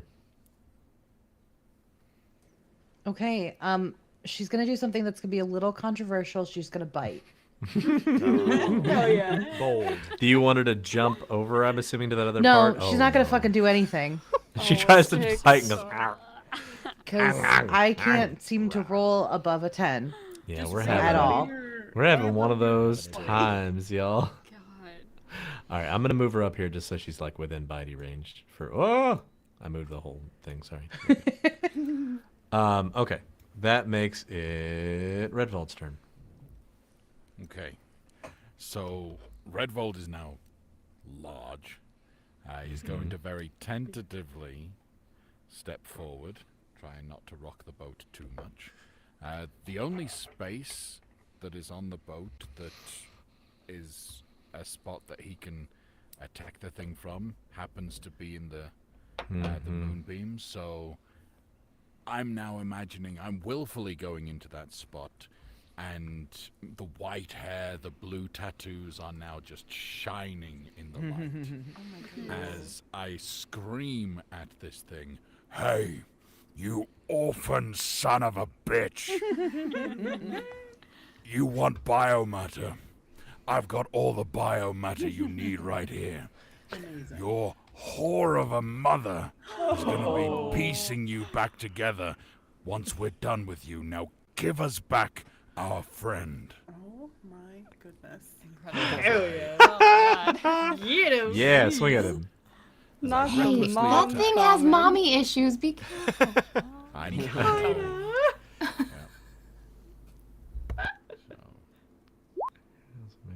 That's an 18. Yeah, that hits. Sorry, I'm trying to figure out if Moonbeam hits you or not. So anybody who moves into it, or if I move it into their turn, or if they end their turn there. So, let's see. A creature makes the save when the spell's area moves into its space, and when it enters the spell's area. So technically, he has to roll a con save as he moves into the space. Okay. So That I does. rolled my d12, so saw that. unfortunately that's only 8 points of slashing damage. You watch as you actually, in hitting this part of the body here, you split this part open, and it is like. It's hard to describe the terrible thing that happens when you open this thing, but it splits, and you watch as this serpent is in two parts, as if it should be effectively dead. And then you watch as part of it underneath the water grows to connect to the other part, and it connects back to its body, and it screams back in your face with anger and ire as you have severed a large portion of it off, and you watch as it suddenly looks healthier than it did before. Aaron, did you roll the extra d4 for your enlarged damage? I did. did, and Nice. unfortunately it was just a 2. Yeah, fair. Yeah. He can't rage anymore either, which is unfortunate. So I just finished my turn by shouting again, "Hey, peace by peace." And then I I've love got to that. make a con save because I'm now shining but burning at the Bright same like a time. diamond. That's a 22. Nice. Oh yeah, So you take half, I believe. Yeah. So you just take 3. Hey. Nice. All right, Redwald, Neva, it is your turn. So Neva, I think, stares at Redwald for a little bit, like, what the heck, man? But also, you look really cool. And then they're going to affix their gaze back onto this creature and, like, cock their head a little too far to the side and blink. And as they blink their eyes, the moonbeam is going to move to a place where I don't think Emmy is inside. Like, Okay. The 3 parts of it that you can see are like the head, the tail, and this like midsection over here. so Would they vaguely let's... be able to tell where I am by the sunbeam, like The spotlight. Yeah, I mean, it is hitting kind of like around here, like between the two here. The sunbeam is like crashing down here. Can I just, like, put it right on its face, like on the tip of its nose? So Yeah. it just touches its... For what it's worth, too, the sunbeam is like fading out. It kind of like came down like you watch it as like a beam, and then kind of like particle beam out. So it's starting to fade. It is not something that's continuing. It needs to make a con save. Natural one. That's a 3. That will fail. It doesn't matter what it has on that. 9 points. 9 It points gets of damage. blasted. And so the crossbow on the other side that no one has touched yet, is that to fire it as an action? It is an action to reload it and So to is fire it- it. And to fire it. Okay, so I'm not Right. going to waste It is currently unloaded because Okay. it was fired once already. Yeah. Yeah, that's all I could do. Okay. Neva, Kaida, it's your turn. Okay, so I'm quick question. Do we know if anything else is in the water? A lot of dead bodies were in the water, but you watch this thing kind of swimming around and scooping them up. It is terrible to be anywhere near this thing because its pattern of swimming is very disruptive to the water. Okay. And the water that was rising up is brackish, so you're not sure how much. If there's anything under the water, you could try to figure it out, but it would take an active perception check, which would, take your action away. Not worth it. I'm gonna. Oh wait, I have that. Dash attack. Yes. I was like, Yeah. I'm gonna move down here, but wait, there's more. I can use.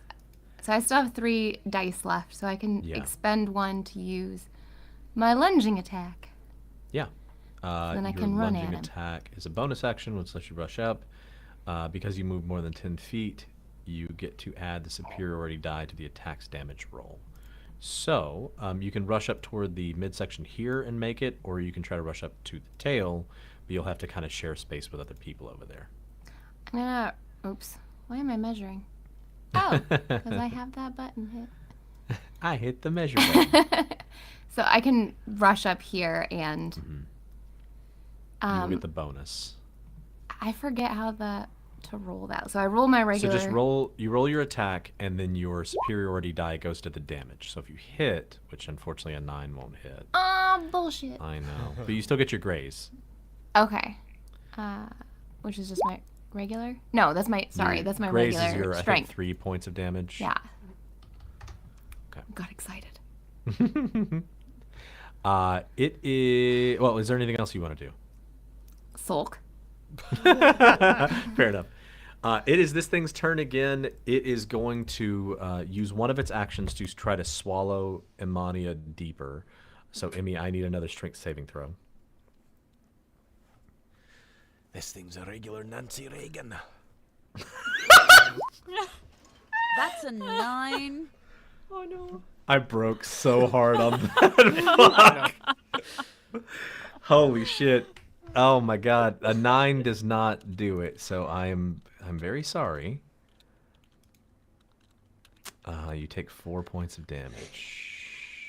Are I'm you unconscious. conscious? Oh, I'm so shit. sorry. Okay. All right. It's gonna move. It doesn't want to be in the moonbeam. It does want its body near you guys to try to beat you away from it. So it's Question, gonna as I move. go unconscious, does Kepri vanish? I don't know how familiars work in this stead. I'll check. I don't think they do. I think they stay conscious. I think they stay around.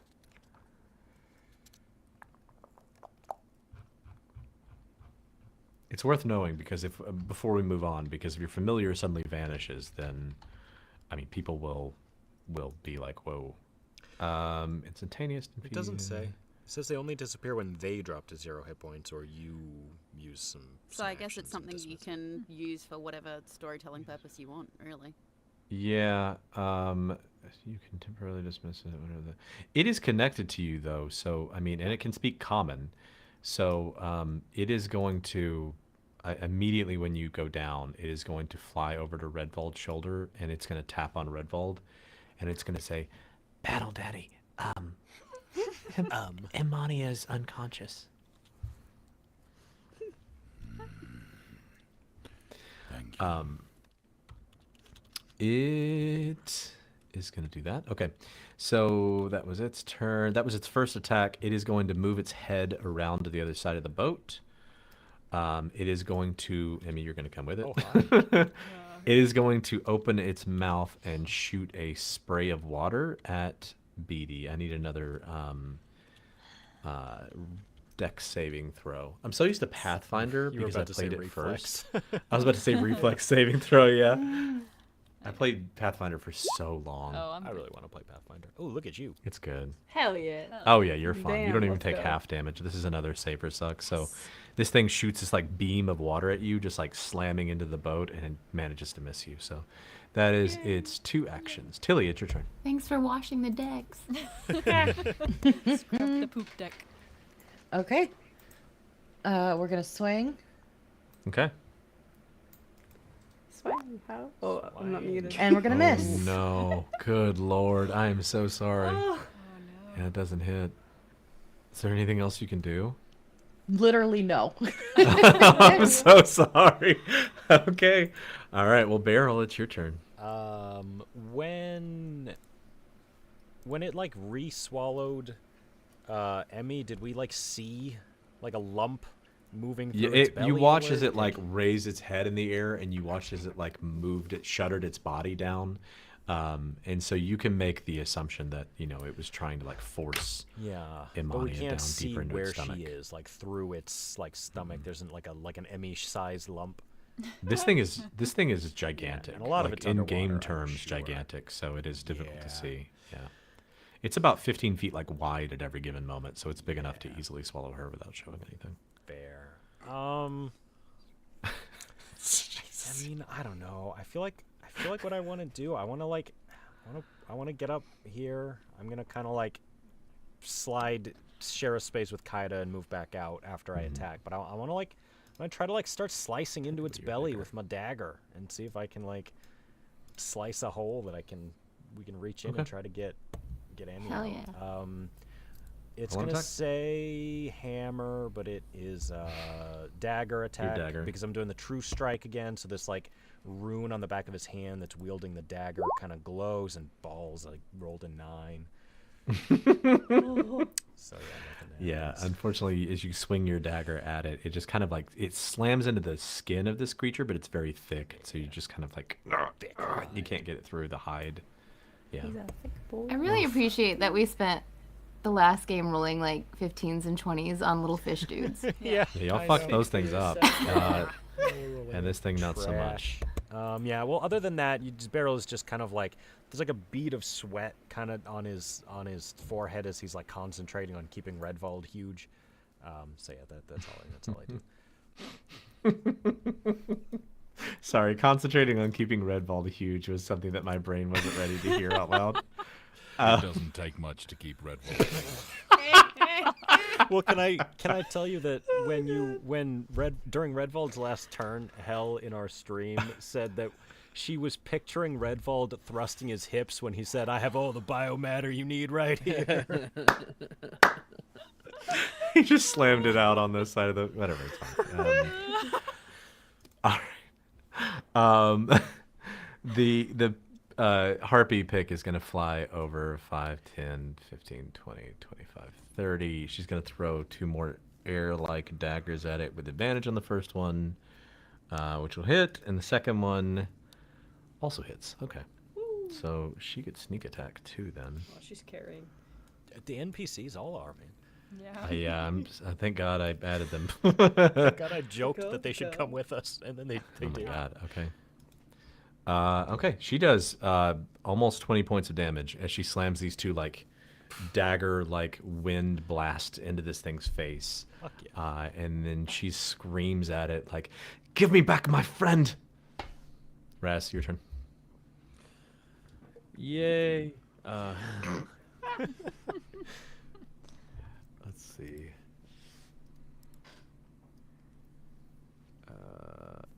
Okay.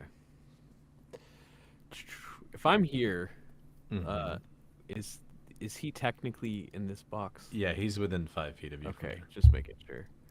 I didn't want to be like annoyingly just out of range with him. I think you may just actually be barely out of range. Yeah, because 30 would be here. Yeah, it's like you're just barely out of range. I feel like just standing here and waving at it. I feel like that's what I've been doing this whole time anyway. That's me. All right, so let's see. I still got the crossbow out. Hopefully the wind blowing in my hair is giving me a little boost on this roll, so I'm just gonna shoot at it again. Okay. Oh, do you get a Just picture flare Arma bonus? just like swatting his hair away. Yeah, like, 10. fuck off. Oh no, a 10 doesn't hit. I'm sorry. No, buddy. my hair isn't waft enough, so I'm just gonna keep it going. Hold on. That was a damage roll. You rolled a D8. He has. Oh. Oh my God, you did No, roll a you're right. damage roll. What the hell are you doing? You rolled 2. Oh, Oh, my God, he rolled a nat 1. Take it back. D8 Take was it back. better. Raz, you go to shoot this crossbow at it, frustrated that you keep seemingly getting out of distance of it, and as you go to fire, your crossbow malfunctions and jams. And unfortunately, it is jammed now. We'll take an action to fix. Oh no. Fun. I'm not even phased by it. You can still move if you would like to. Could have happened. No, I need to stay close to Beatty, so I'm gonna stay here. Okay. Then Red is gonna jump across 5, 10, 15, 20, 25, 30. That's all he can do. He can't reach 10 feet. No, he's out of range. Then he'll try to cast another spell on it. Oh my god, he almost critted. He does 8 points of damage to this thing as he launches another, like, out of this, like, fluidic, like almost like pharaoh fluid looking substance that's flowing around him, and it's like kind of whitish. I'm trying so hard not to make that sound gross. he launches His white this like body fluid? his white body fluid that flows around him. I didn't think about it. I don't know how. Whenever I designed him, I was like, that makes sense. No one will be weird about that. No. He launches this like carbon like looking dagger at this thing, and it slams into him and does a little bit of damage. And that makes it Arama's turn. My mind did go to the weird milk blood on the androids in the Alien movies. Mm-hmm. I went to bone That's marrow. not where my mind went. No. Yeah. I'll say where the second place my mind went was the weird milk blood. All right. Arama, it's your turn. Wisdom save. Okay. You want me to try to make him throw up? He rolled a 13. Oh, he fails. He fails. So she Amazing. repeats the action. She's gonna clutch her pearls. She's gonna reach a hand out, and she's gonna glow a little gold this time, and she's gonna be like, "Vomit." Let's go. Onto the deck of the boat, this thing vomits out Imania's body, which I'm is gonna currently run unconscious. up to Amania, and I'm gonna stand in front of her. Okay. Clutch. Amazing. Hell yeah. And that'll be my turn. Okay. Then it's Tarvin's turn. Tarvin looks surrounded by people. He doesn't want to do this, but oh well.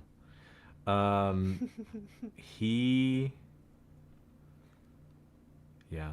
When you immediately after Yep. Okay. He steps forward, and I think anybody next to him watches as he kind of like stands on air for just the briefest of seconds and seems to float, and then teleports directly next to Imania. One creature you can see. Yep. And Emmy, you come back to consciousness with 3 points of health. And standing over you is a young man that looks about the size of Tarvin, but his skin is blue and his hair is white. And you watch as his hair and skin begin slowly turning back into like the peach-colored and blonde-colored hair, as like it seems like some sort of whatever he's doing is causing him to break the kind of visage he has. And he is briefly blue with white hair as you come back to consciousness with 3 hit points. And that is only a bonus action, so he's going to use his other action to heal you. Sweet. You gain 10 additional hit points back as he Hell puts yeah. his hand on you and he says, "It's going to be okay, I promise."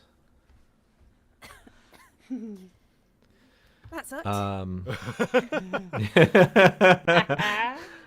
Scarlet, 5, 10, 15, 20, 25. That's as close as you can get.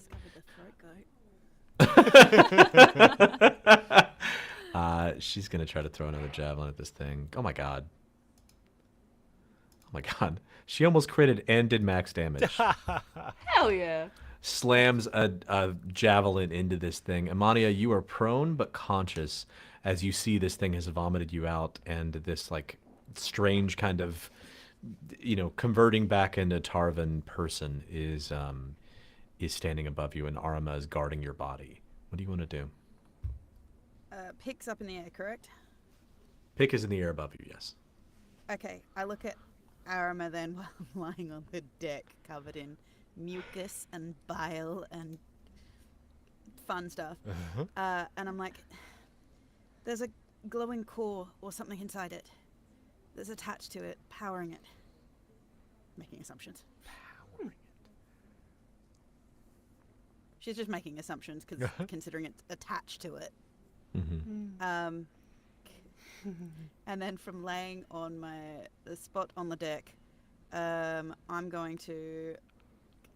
I don't need to get up to do this. I'm gonna look at it and Hell yeah. I can stay on here. And I'm gonna, I guess, keep trying to sunlight using Sacred Flame at it. Okay. Sorry, I set to whisper. That's a DC. It needs to make a dex saving throw. That can't be a DC 10. It's got to be higher than that. It's gotta be. I don't know how to fix it though. Because it's got to have my charisma added to it, doesn't it? 8 plus 10 plus con mod. Yeah, it's got to be like a 13 or something. Hey, it rolled a crit fail, so please roll your damage for me. That's a 1. Oh. Oh God. Hey, hey, Emmy, how do you want to do this? Oh shit. It had 1 hit point left. Oh my god. Yay. I guess because I've got the daylight, can I just like pull that down like a sun onto it? Just All of you watch as You just Thanos it. a spell that several of you are familiar with. Emania uses Sacred Flame, and it kind of like slams against this thing's head. And this thing is so big, for the briefest of seconds, it almost kind of just like shrugs it off and looks like it's about to attack you guys again. And then you see just like that, and the sunlight slams into this thing's body, and you hear it go, "No!" as it like screams out in pain and begins to burn down the length of its body, down to the core of it, which none of you can see, but it is burned out and dies. And you guys are out of initiative. We are crazy past a break time. Would you guys like a minute to go take a quick break before we jump back? I can feel it in my bones, like somebody needs a break so bad. Okay. All right, let's all take 5 real fast.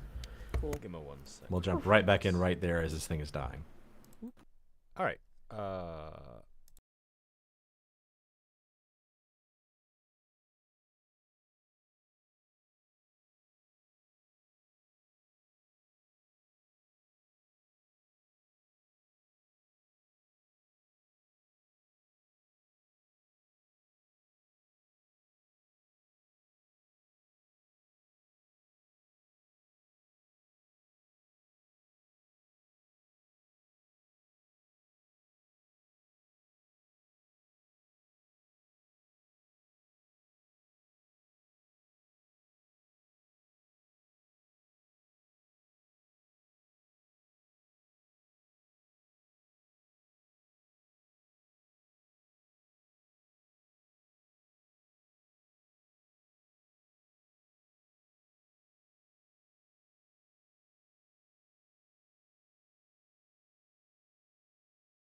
All right. Here we are. Welcome back.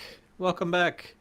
As this thing screams out in terror and pain as it is being burned from the top of it down, you watch as its body begins to fall into the water.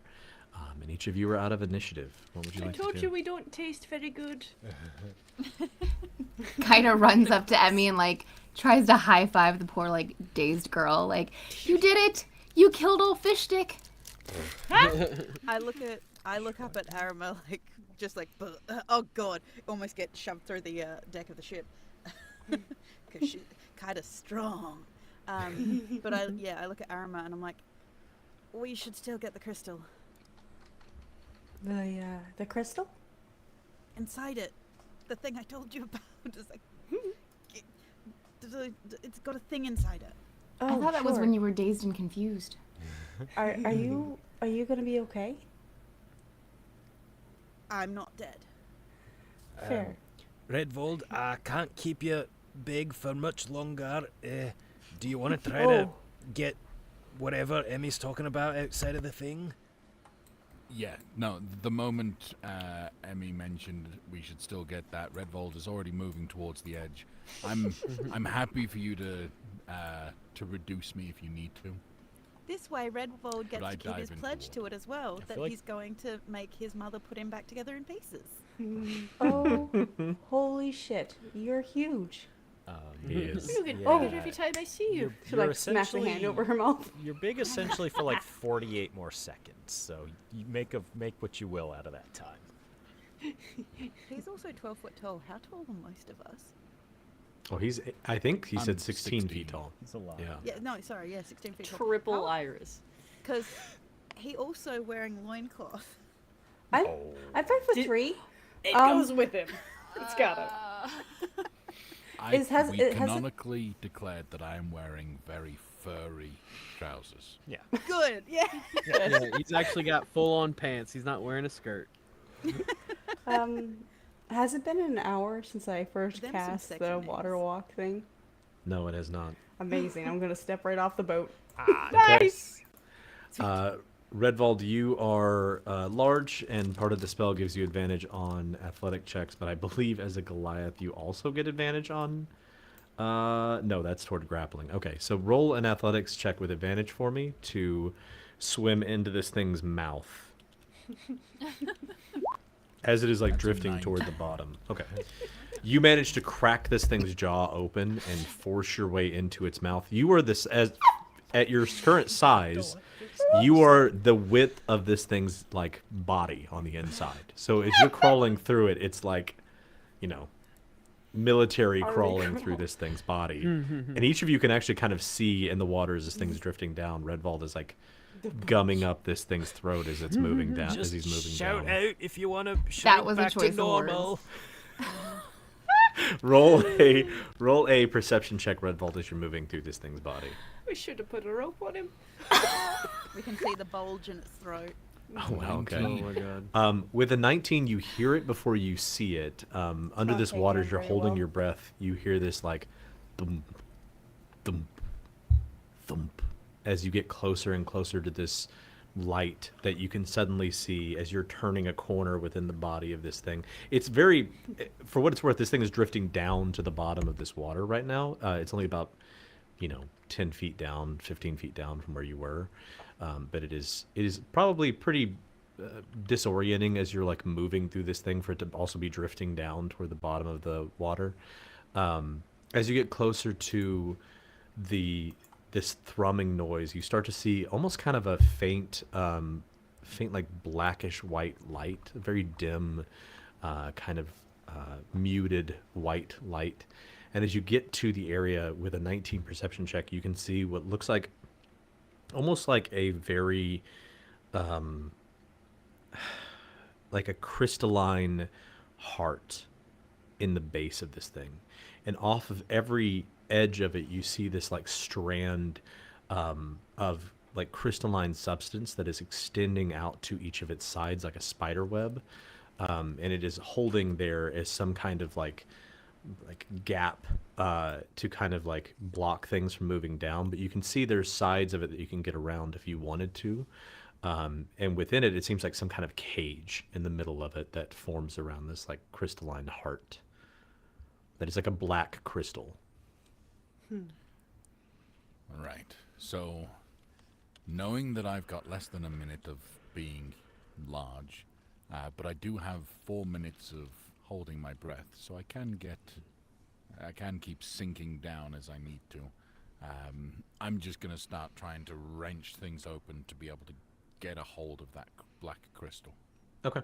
Roll I think an athletics check again on this with advantage. Okay. Because you are big.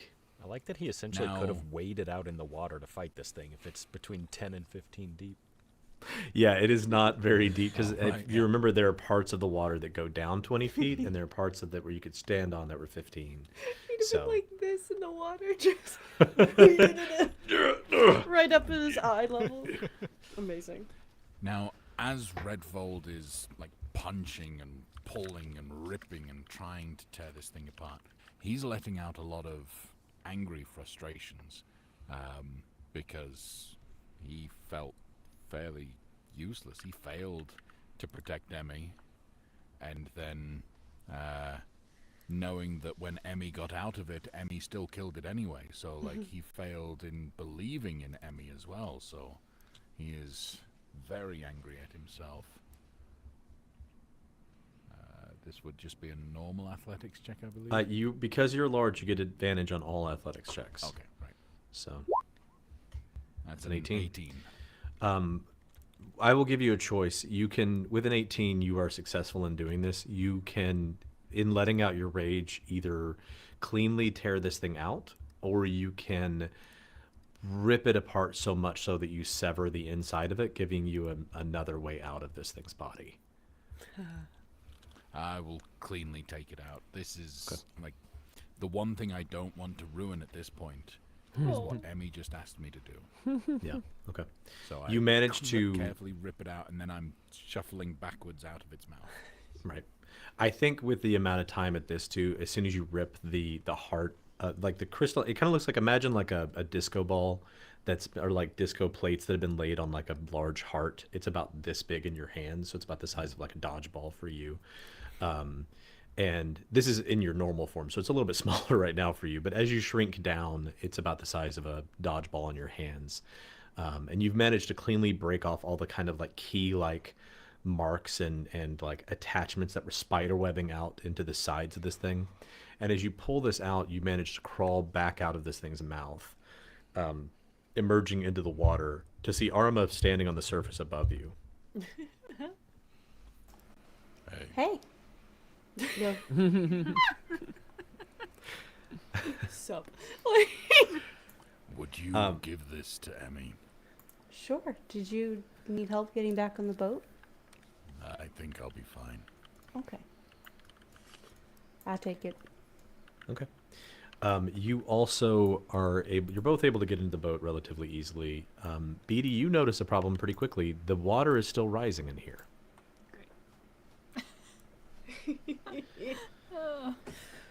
Where there was the exit that we saw is just covered with.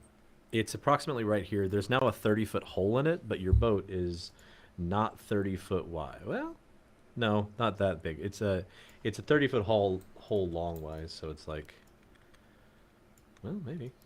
How long is your boat? No, it's too small for your boat. So you need to somehow make a bigger hole in the roof to get out. You have time. This is not a rush, but you can tell based on the, kind of time period you have here that you need to do something within the next minute or two. I'm gonna just Can look we at all my get boat. to the back of the boat to tilt it upwards a little bit? I can make you big one more time. I'm gonna keep looking at my boat and then up at the hole and then down at my boat and then up at the hole and just can anyone make that bigger?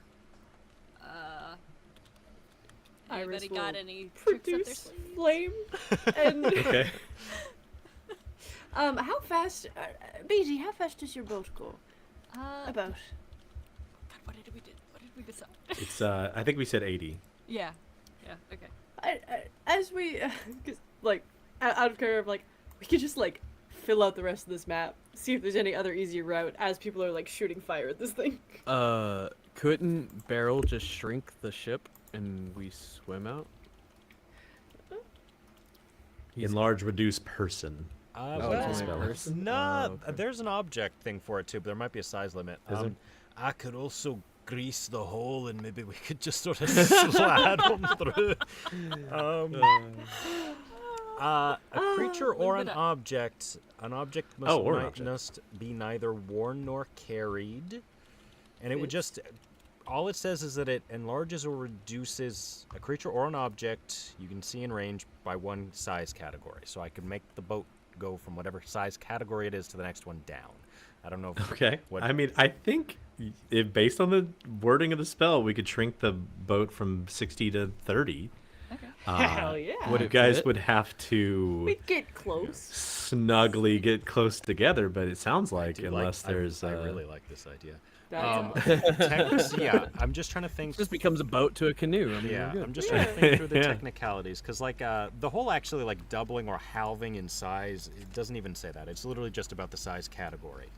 Right, So if the that looks boats like it don't would have a fit, size category, right. really. So however you would want to handle that. I'm okay with. I think it's a creative solution to the like it a problem, and lot. it's Really it's fun. it's very much. It's hitting the dirty side of our nerdy and dirty podcast pretty hard. It's time for another wet cuddle puddle. So, so here's some fun interactions that we could think about. Now, so I can target an object or creature. Technically, this wording specifies creature, but everything that the targeted creature is wearing and carrying changes sizes with it. Would we change size with the boat? Would we shrink in proportion to the boat? Little thing. I do not want to set this precedent for fear that you guys will find a We way would to start totally making like use it. That's totally tiny, ridiculous We just nonsense. become so- hobbits through there's all these enough- events. No. Just sneak around. I do want to say it does seem like there's enough space that we could still maintaining our size. We could all still fit on the boat. Timing is the It's most just a smaller important thing. It would only last for a minute, so we have to make sure that we're going to get through the hole within that minute. All right. Ethan's already shrinking it down. I love Position yourself. Well, I was making sure I can even like how it Yeah. would work. Position yourselves on this shrunk. I'm assuming you're casting the spell, right? I'm gonna do it. Now Alright. it's the very first time we'll be using the spell this way, so through the hole in a minute, usually not a problem for the very first time. Alright. Oh, come on. Pick is going to fly up through the hole, and she yells at you and says, "I'll scout ahead and see if there's anything in the way. I don't know how we're gonna get the boat out, but once we get above it, but all right." And she flies up out the hole and begins looking around, and she shouts down, "It seems like there's a stream here that connects. I'm guessing it will flow down back to the river, if we manage to go this way." She's great. right. I like her. She's quite useful. You would. Her wings. As are Beryl really- successfully does that, Iris is gonna like absolutely beam at him. She's like, Beryl, that's so impressive. Oh dear. What are the reason that Redfold was so tall? Yeah, indeed. I was. You might have been a little distracted, but yeah. Excellent job. Oh, I know I'm learning goodness. quite a lot of new things. So I'm essentially going to wait until the last minute, and then Yeah, cast the I'm spell, assuming like and then, you guys, and I will actually give you guys a little bit of time because the water's filling up. Now you have a solution effectively for the problem. You can all like hunker together, but you have a minute as this cave is kind of filling with water to, figure out if you want to have a conversation of any kind. I was given instructions to give this to you, Imania. And I hold out the gem. I hold the dark crystal TM in my hand. TM. And I know that Beryl's going to want to have a look at this later, but I feel like right now is probably not the time to do that. So I very carefully put it into my bag, also realizing that I still have Fey Cockatrice goop still in my bag. You're welcome. But yeah, I put it in my bag, and then I realized that Kepri is over by Helly, and I'm like, On Redvault's shoulder is still technically like it's the second Redvault gets back up here. Kepri is happy to hop on Redvault's shoulder and looking Stole down my at Helly, cat, man. like big-eyed, like Cats like like right cats at have favorites. Helly. But yeah, you do see Kepri is like staring with that big, like super big iris and big pupil look at Helly. Helly's just calmly looking back. I wonder if you're fun to play with. So there's been something I've been wanting to do for a long time and always forget. I have that cloud scimitar still. You do? And I have not done any kind of like what was it you said that I needed to do? Like you mentioned if I'd done something before. It wasn't investigate it. What was it? So you have to, in order to use, so there's two things that were possible. I imagine it was probably identify. If you want to know what something does, you have to use a spell to identify what magical effects it has. You guys actually have a few magical items that you haven't identified, but that is one of them. Well, since we have downtime, technically Raz would be setting up his stuff, you know, making sure, like fixing his crossbow and all that. But then again, it would be a thought of like, oh wait, what is this thing? And now I want to take that time to like really look into it. The challenge with doing that is that identify is a spell that only certain Beryl can probably cast it, but I imagine Beryl is probably pretty tapped on spells right now. Well, it's more of a time thing because I don't have it prepared do it for because it's a 10 minutes, ritual. right? Yeah, I can cast it as a ritual. Does it also cost material components still? Yeah, so we hate had a that. discussion about this because of the first time I used it. I shouldn't have actually had the material components, but I hate this is a But thing I don't for think me. he I can don't do it like anyway because identify. he has to concentrate on this boat, Because right? yeah, we only have like a couple of minutes here, not like an hour. Yeah. Because the other thing is you spend a long rest if you use, you know, if this is how you run it, Ethan, you spend a long rest like messing around with it, and that identifies it for you, and then if it requires attunement, that requires another long rest to That's what attune it was, to attunement. Okay. Yeah. So you can I like that magic identifies things, so you would need to have like Beryl identify it for you. And he would need some downtime to do that. You can attune to it. I actually allow attunement typically with a short rest unless it's a higher ranked item than like kind of where your class is or where your current level is. Okay. Oh, speaking of which, all of you are going to be level 4, so start looking at that. You guys level up. Hey, congrats, guys. Standing around with the wind in my hair really got me that XP. I like it. And even the guest characters, if you want to upgrade yours, I mean, there's always a chance you guys come back, so we may like come back at whatever level you want to be at. So feel free to play around with that stuff if you would like to. Also, really quickly, while everyone's getting closer, everybody hears like a massive sound of like cracking bones and then like a slurping noise. Neva wild shapes into a octopus and slithers off the boat, and I'm just gonna like adhesive myself to like the side of the boat. That's amazing. Just to be safe. Raz gets Not prepared for Big's that. eyes and immediately looks at Kaida just to make sure like she's not gonna try to eat it. I won't eat the calamari this time. This time. Iris is like, oh, Henry used to do that a bunch. Oh boy. Do we Add to wait? my Which notes, part? Eat calamari or Henry. turn into an octopus and squeeze onto places? Or Oh no, he was slurp very on good at the things. transforming. He was quite. It was always, He was it quite always detached. This is how we find out that Iris was really into the tentacles. Yeah. He was a, It was what can I Lord say? That's Drop, he was a exactly where I went druid. with that. What can I That's say? exactly he was where a I beast went in with bed. it. I was like, okay. Do we think that do we have 10 minutes, do we think? I mean, between the amount of time it will take this water to fill up and then, you know, Beryl to cast the spell and then kind of fitting through the hole and coming up to get on top of this, like, you know, No, I mean, tributary. in-game, sorry. Yeah, that's what I'm saying is like Oh. within that amount of time, it'll take about 10 minutes for all of that to happen before you can flow back into the river. So yes, you have about 10 minutes. Awesome. I'm just gonna sit down, kind of in prayer style, and just start concentrating on a prayer quietly to myself. Okay. Who's really low on health?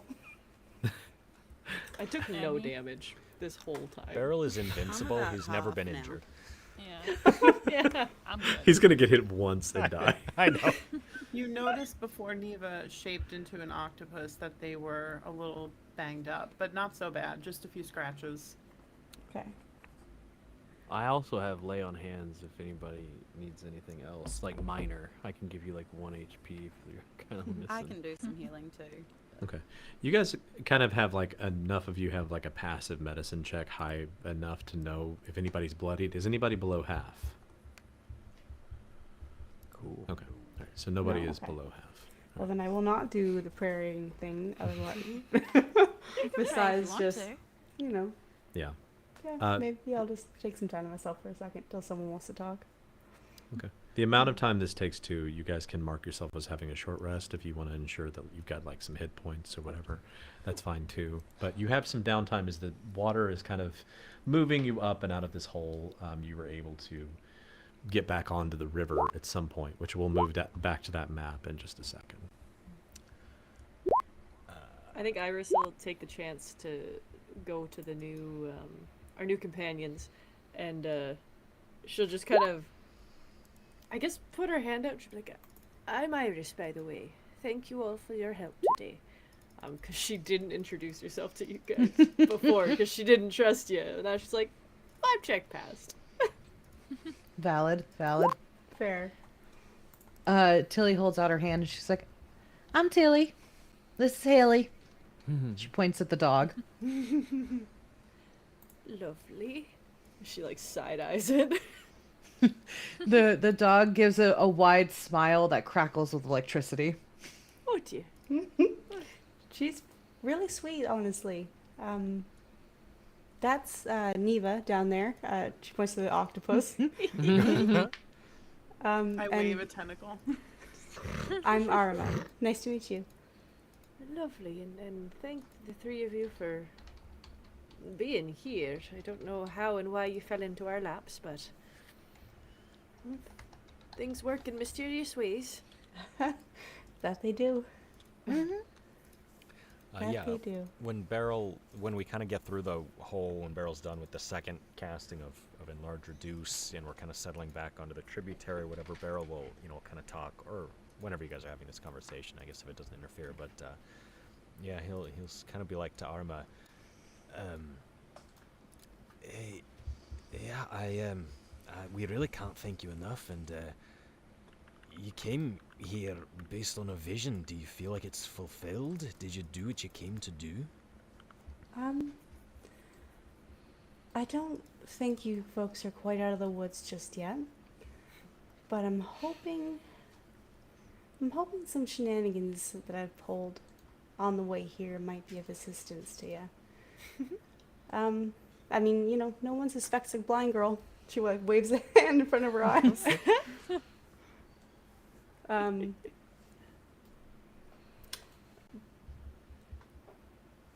I think that you'll be well on your way when you are able to get to the sand, when you get away from here.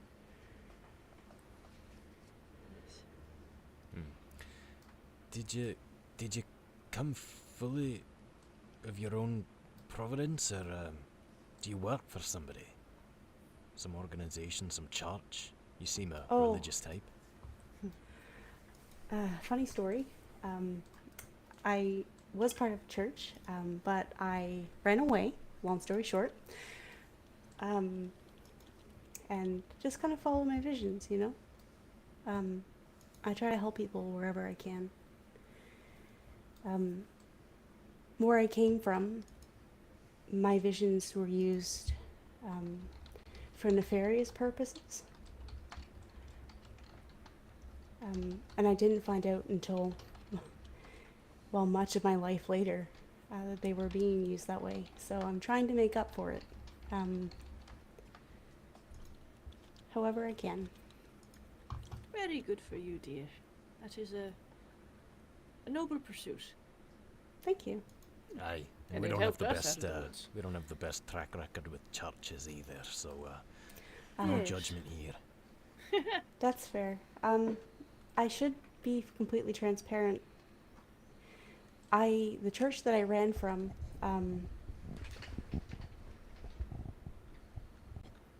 I think it is the same. I think it's a branch of the same group you're running from. Oh, the martyr folks. Yes. Ah. Well, the enemy of my enemy is my friend. So. Very true. You've proven a good friend. You and your kin, you'll always have a home wherever we are. And same with you folks. If you ever need help again, I mean, if you can get a message to us, I can get you.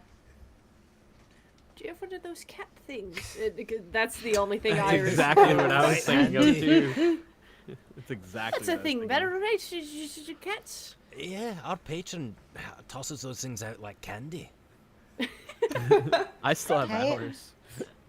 Cats? Yes, yes. Those Uh, are pussycats. Cats in what way?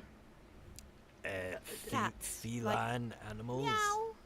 Right. Cats. A little figurine.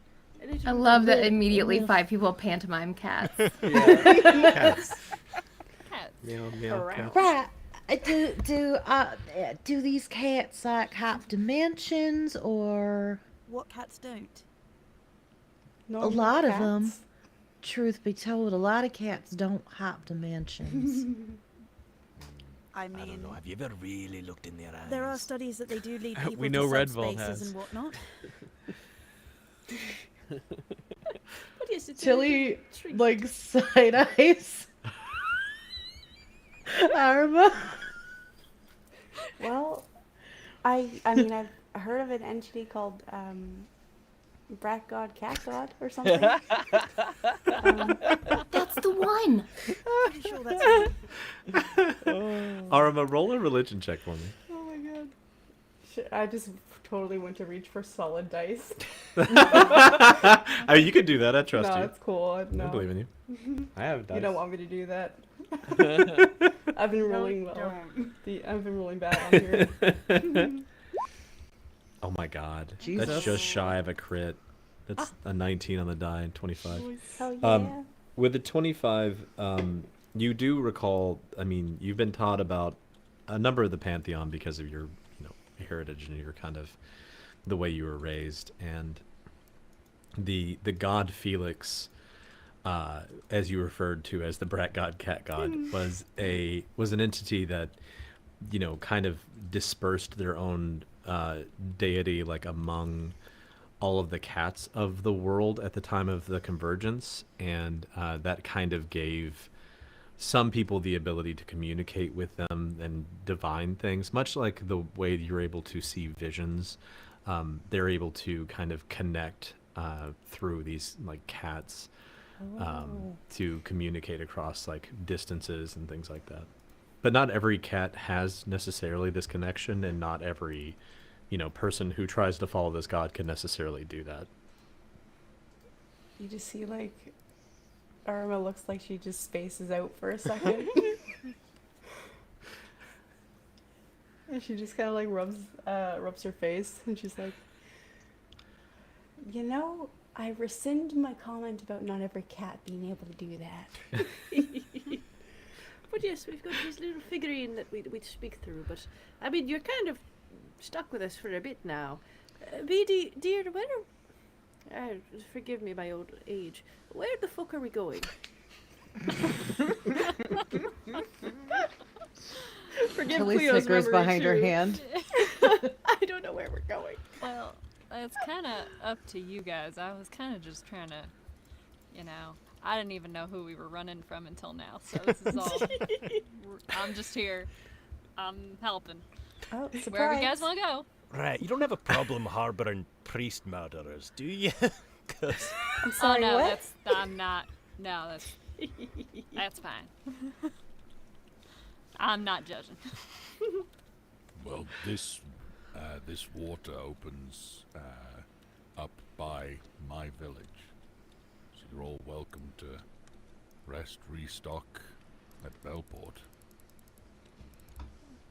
As you are talking about this too, you guys have kind of like come up through the hole, and every shush, and and Pick has kind of popped up ahead of you guys to check and make sure things are kosher and did not see anybody coming along. As you flow down this tributary that sort of forms into a creek that flows down into the primary like spiral river, you're able to clearly pass the checkpoint. You're about right here on the map, if you can see that. I think I can control click to force everybody to look at it. I just lined up the stream. Your boat is clearly past the checkpoint at this point, but you can see in the past there's quite a behind you there's quite a bit of hubbub as people are, beginning to try to figure out what happened at the gate. There is patrol forming. They are trying to, you don't know how long you will be safe here, and so as you begin to guide yourselves down this river, you run across a couple of other checkpoints. But they have clearly not been informed yet about what has happened. None of them seem suspicious. They haven't dropped any gates, and you manage to make it toward Bellport. As you see Bellport in the distance, who's kind of taking the helm on like watching the water? Who's maybe your primary like lookout? Octopus Neva. Yeah, I mean, I was gonna say, Tilly can watch, but the way I've been rolling, she's not gonna see fucking shit. The only reason I ask is because I typically do like one person with advantage because they're getting assisted by somebody else. So while everybody's talking, Neva could roll with advantage, getting assistance from Tilly. Would it be my regular perception, right? I keep my... Yeah, you keep your wisdom. Yeah, you keep your normal wisdom. So that's a 17 and a 17. Yeah, all right. 17. Nice. Yeah. So you don't see any increased guard presence, anything that has you concerned. You've been to Bellport recently because I think this is how you guys came into Pilgrimage originally. I know you did because that's where Aramus was not long ago. And as the boat begins to approach back toward Bellport for you, BD, this is a pretty common sight for you. You see the kind of locks and gates that form the exit of Bellport. This is the primary way that people travel into Pilgrimage is through this like channel. And Bellport is kind of the first point. There's a very large bell tower right at the edge of the peninsula that rings as ships come in and out. And you notice a series of different bells that are visible in the distance pretty far away. These bells are, one of them is a very large kind of bronze looking bell that has been ringing every time a ship comes in. One of them is darker. It looks like it's made out of some kind of like darker metallic material. And another one is almost kind of like ruddy, like rust looking colored. And they keep ringing the middle bell, the bronze bell, as the ship comes in to kind of notify that it is happening. You see a smattering of kind of, residential areas, homes, fishing spots, and various just like shops and pubs and all kinds of things kind of scattered along the water. Almost like, you can imagine like a touristy kind of like first entrance into an area. There's a lot of like interest in commerce as boats come in. So there's a lot of people who are here who clearly live here that go out and go fishing every day or tend to their crops or whatever they may be doing in this area. There's a few militia and military members and guards in this area, and there's a bunch of residential people and people who are trying to sell and collect trade on things for people who don't want to go all the way into Pilgrimage. As you guys approach the town, you can clearly see that, excuse me, the guard presence does not look like it's heightened right now. And you see a series of docking areas that are kind of like placed along the edge of Bellport. I assume, BD, you want to pull in and dock in Bellport? Yeah. Okay. How long did that boat ride take? It takes a few hours. Okay. Yeah, it takes a few hours. So if you guys have any downtime activities you'd like to do, it's about 2 hours. I would have offered to spend some of that time identifying anything that Raz or anybody else wanted to identify. I would have wanted to investigate the crystalline thing that we pulled out of the sea serpent. Somebody said he would fix BD's boat. I can spend a few minutes repairing any 1 foot breaks in the boat. I'm happy to do that too. I will aid in the mending as well. Okay. I can't remember if I did this in a previous session, but I will hand over to Beryl the mushrooms and leaves and stuff I got from I don't think the you've done that I don't think it came up at cellar all. person. There was some And I herbs. I hand think that there over was to him. mixed herbs. There was some potions you got. My favorite one was clear with chunks. I heard about that. Yep. I give all of them. I give all of them to Beryl because I imagine he's going to have a great time with it. Yeah. And then, if possible, I'm going to sit back, like just basking in the sunshine, like trying to figure out what to do about the heli situation. Like now that Are I'm you back in the Kryptonian? sunshine and a courier can actually talk to me properly, I'm going to take the moment to sunbathe and see if they fucking say anything. Herbs and well, let's take potions. these. Thank you, Emmy. Careful you don't burn. Not a problem that I've noticed in the past, but I'll keep it in mind. Okay. We're going to take these just a couple of things at a time. So first, which items are you identifying first? Whatever. Because I think it's folks an want me to hour identify. per, right? Well, it's an hour if you spend a long rest doing it. If you're okay with me casting Identify without the massively expensive component Yeah, if you want to use cost, it as a ritual. it's a 11-minute ritual. I don't know if it's Yeah, an 11 action or a minutes. minute thing. But, That's weirdly specific. Why'd they do that? Well, it's an action. Casting time plus 10 minutes. So some things, Yeah.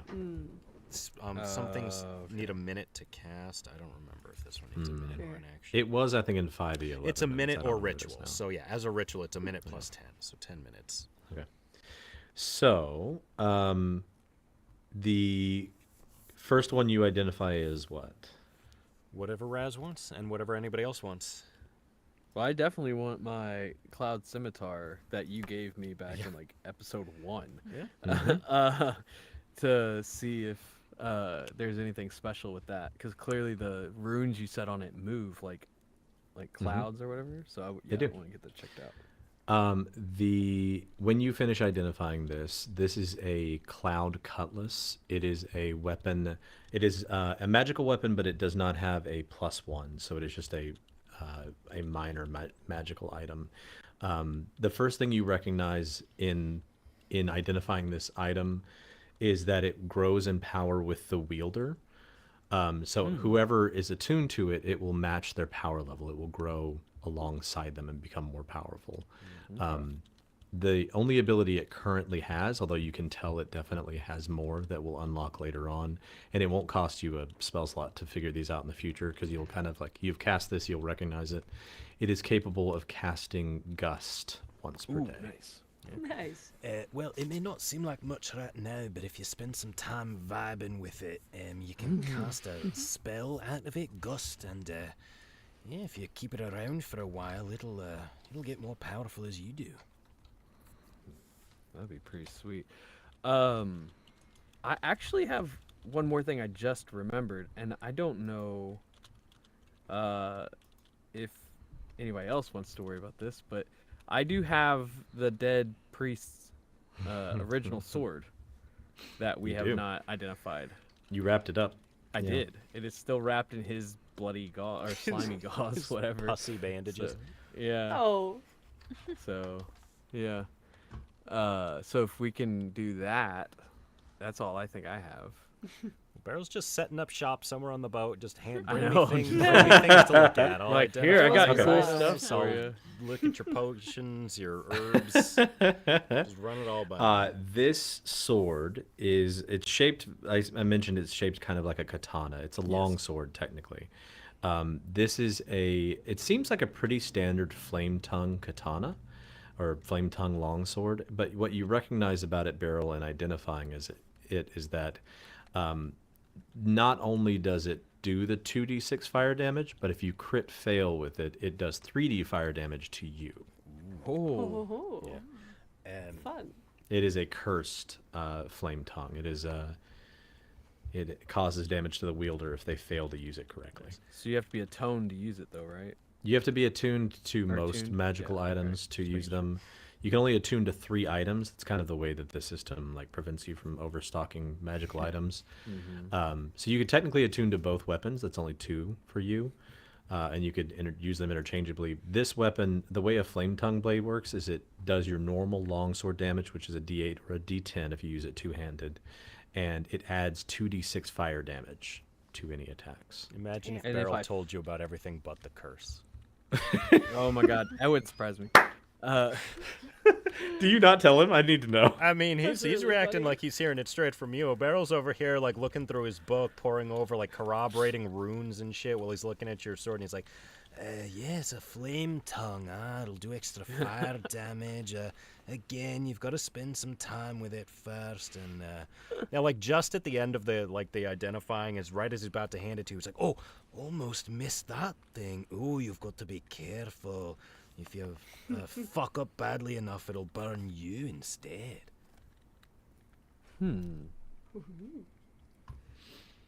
Is there anyone in our, because I'm not attuned to it yet, is there anyone in our party that either has a pro or con with fire that would actually be better suited with this weapon? Ask the group. Yeah, I am. I don't Character, specifically. buddy. Oh, Yeah. Roleplay. I don't. I don't. Ah, fuck. My character kind of prefers the cold. Yeah. Yeah. Fair. Cold never bothered Hey, him Redball, do you anyway. want a flame sword? That'd be funny. Heat I you would up, ice deal mini. frost damage and flame at the same time. And then if Cool, you got though. burned, you'd just be a Very toasty temperature. ice monster. Unfortunately, I do light, not fire. That would help. I think Iris is gonna saddle up beside Emmy when she's sunbathing for a little bit. Is there? I'll let you guys finish the identify stuff, but Well, I was No, gonna you're say, fine. just real quick though, how do you attune to the weapons in the first place? Just so I know what the process is. You Stroke your sword and mutter sweet nothings to it. Well, then I've been attuned to this thing for a long time. It's so Get no, attuned to it so every night. you just need to spend. I do short rest attunement, so you just need to spend an hour like focusing, and effectively what you're doing is trying to connect with it magically. And so as you're doing that, it takes some effort on your part to do so. And there should be attunement somewhere on your character sheet where you can mark like one slot of that. Yeah. Okay. And so depending on if you attune to both of those weapons, mark 2 slots. If you're attuning to just one, just mark 1 of them. I'm gonna wait on the flame katana, but I'm going straight for focusing on the clouds. Okay. Cutlass is what you called it. Yeah. Yeah, it's a cloud cutlass. Okay. Yeah, that one I'm definitely working on And right now. Zach, Beryl, what I'll do is I'll just send you a DM of what the potions do. I'll assume that you do those. One of them is water breathing. One of them is water walk, and the third one is a secret third thing that I'll send you in a little bit. So I don't know how you like to handle it. By the book, in both versions of 5th edition, a little taste is all that it takes to identify a potion. So Beryl's over here, Oh, like really? giving him a sip. He's Okay. like dipping a pinky. He's like doing the Rubbing wine on the tasting gum. sommelier thing, like. All right, well, we'll do that really quick then. As you're playing with the potions, the brackish one is as you taste it, you recognize that you briefly grow like physical gills, and you realize you could breathe underwater. They disappear very quickly. The second one, you kind of dip in and you feel kind of light on your feet a little bit for a second, and then recognize that you could walk on the water. And then the third chunky potion, as you dip your finger into it, you recognize that you are able to kind of grow different forms, and that is an alter self spell that you're able to use. Fun. Watches your fingers turn into little like froggy pads. Yeah, you get little what are they called? Connections between your fingers. Webs. Webbing. Thank you, God. Yeah. Yeah. All right. Stringy webbing between your fingers. Okay. How useful these would have been back down in the cave. Now we have it for later. Indeed. I ran out of time to be able to give it to you. Oh, I'm not blaming you, Emmy. Don't worry. I'm just muttering over here. Just And an old do me a man favor and talking roll to an himself. Arcana check on the other herbs and things, and we'll talk about what they can kind of do. But let's. Who said they wanted to go sit somewhere and talk to somebody? I was gonna go sit by Emmy. Okay. I finally did a decent roll. 17 on that Arcana. Okay. I'll send that to you. Thank you. Yeah, she kind of waddles over, and I feel like maybe she's a bit. She intentionally just kind of stands in the sun that's hitting your face just a little bit to indicate that she's there without being too brash about it. Emmy would open her eyes. Hello, how are you doing, dear? And then she'll pop out of your sunlight and sit down beside you. I'm surprisingly okay. Not the first Yeah. time I've been eaten, but certainly completely consumed. Well, that's interesting, but Damn, maybe we'll girl. go back to that. I wanted to ask you about what you said in the cave down there. You mentioned you were having some trouble reconciling with some of our new crew. Why is that?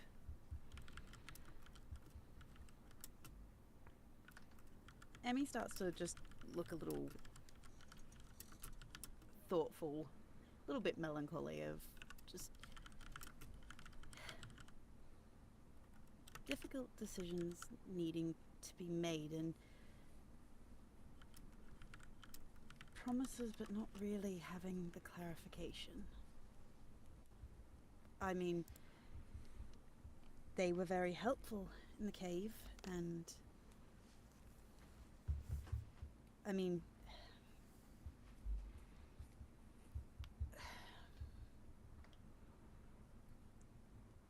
the promises I've made to help me find my family. I'm not sure if shadow beasts are specific, like a specific designation, or just anything that is born of shadow and darkness.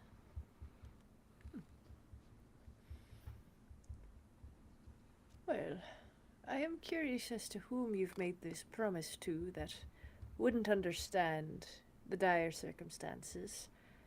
And also, I'm not ever too fond of any person who likens an entire group. This one's, as horrific as it looks, is kind and has helped us and seems to be very appropriate to everyone and shouldn't be likened to the whatever forces of darkness you might be thinking of. Yes, well, that creates even more of a problem, doesn't it? Oh, yes. Because at some point, if what Hick is saying is true, and I say this real quietly, I think I have to kill Raz's dad. From the brief glimpses that we've had into that psyche, and she just kind of gestures at Raz vaguely. I'm not sure he's the best relationship with him, at the moment at least. Yes, but it's still his family. But it does make things awkward, for sure. I figure if a person deserves it, they deserve it, but you And then have I to think judge that what- for yourself. I found that through life. You can't let someone else make your decisions, especially important ones like these. But the question comes if, obviously, if Raz chooses to side with his dad because it's his dad, does that mean I also then have to go against Raz? I mean, the things that I'm doing for my family, what's to say he's not going to do the same for his? That's true. I think you both would need to make your own decisions. Don't, what I say is, don't make your mind up about killing the man now until you've learnt more and you've made your own thoughtful decision. It's not up for debate. If he is Nightwing, if Raz's father is Nightwing, I have to kill him. There's no And says ifs, who? no buts, or maybe it's the least. It's the least vague of the promises I've made. Says who, darling? As you say, says who, darling? Yeah. Emmy, I'm just a being lot of things are going to happen at once. Emmy, Okay. your skin suddenly starts to feel like it's getting hotter. Yep. Something that doesn't happen to you much or ever really. And both Emmy, you and Iris watch as your skin on your hand begins to burn, and a line is drawn from your wrist to your first knuckle, and you watch as a number 1 is formed on your hand in heat, as you just see it and you very briefly hear in your mind like the actually roll a perception check, Tilly. I forget about this every time. Tegan, I'm sorry. Okay. You hear No, the like. I don't think this is you. I don't think this is you. I think this is me. So it's good. No. No, you don't hear anything. You do hear interference for a brief second in your hearing aids, and Emmy, you hear. You owe us one. And Aaron, in the distance, as you're pulling into Bellport, you see what looks like smoke coming from the general area where your family's home is. Uh-oh. As you guys pull into town. Don't love that. That's not good. Whoever's right next to me, I just give them a look. You can see fear in my eyes. I was a little bit worried about the family because of our actions. Excuse me. Excuse me. And I book it. Yeah, okay. That is where we are going to pick up next time on Punch and Roll for Initiative. Woo! Thank you all so much for joining us Got tonight. lots to unpack there. Oh boy. Yeah. And for what it's worth, there was like 2 hours-ish of downtime as you guys floated down the river. So if there's anything you wanted your character to have done during that time, please let us know, and that's fine. I ate rolls. I'm gonna move us, Hell yeah. I'm gonna move us to our wrap-up screen, but I'm gonna have to put the audio on there, so it'll take a moment for them to hear us again. Okay. That's fine.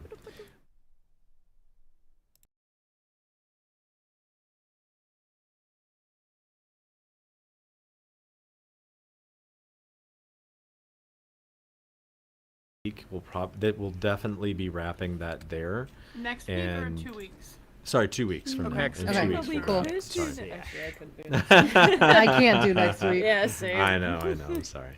I wish we could do it more often, but it's just unrealistic. And Sarah, I think it's kind of up to us if you want to keep doing things because they could probably use a boat. Still here? So it is. Yeah, it's kind of your You're call not if you allowed want to to keep leave. playing. Yeah. There's a good exit point for you here. There's a good exit point for you as we go south. And also as a reminder, you guys were told you don't have to do this, but to head for the Shimmering Rift down here. Ah, the shiny That's where I'm from. No way. I don't Such a think we're surprise. quite ready to give up on BDSM I just can't Can't do be without done it. with BDSM. You know, going back, you can't really go back from BDSM. We did a lot of vor work today. I'm very proud of us. We did some size stuff. I'm happy about our size stuff. That was nice. Tentacles did show up at one point. Tentacles were People got mentioned. bigger. People got smaller. Things slipped in holes they aren't supposed to. It was great. People got swallowed. Talked about greasing holes. Covered a lot of. Iris likes tentacles. Yeah, we found out about all kinds of kinky things. It's great. I I love was it. saying, did Very anybody proud get of us. tied up? I know there was talk about rope. I don't know if anything happened.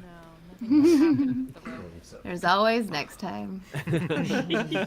Next time on Punch and Roll for Initiative. I'm gonna leave my window open, but I'm gonna step away so that the track downloads when Okay. you guys stop recording. Oh, we can stop now too. Actually, I should stop. Boop. The stream.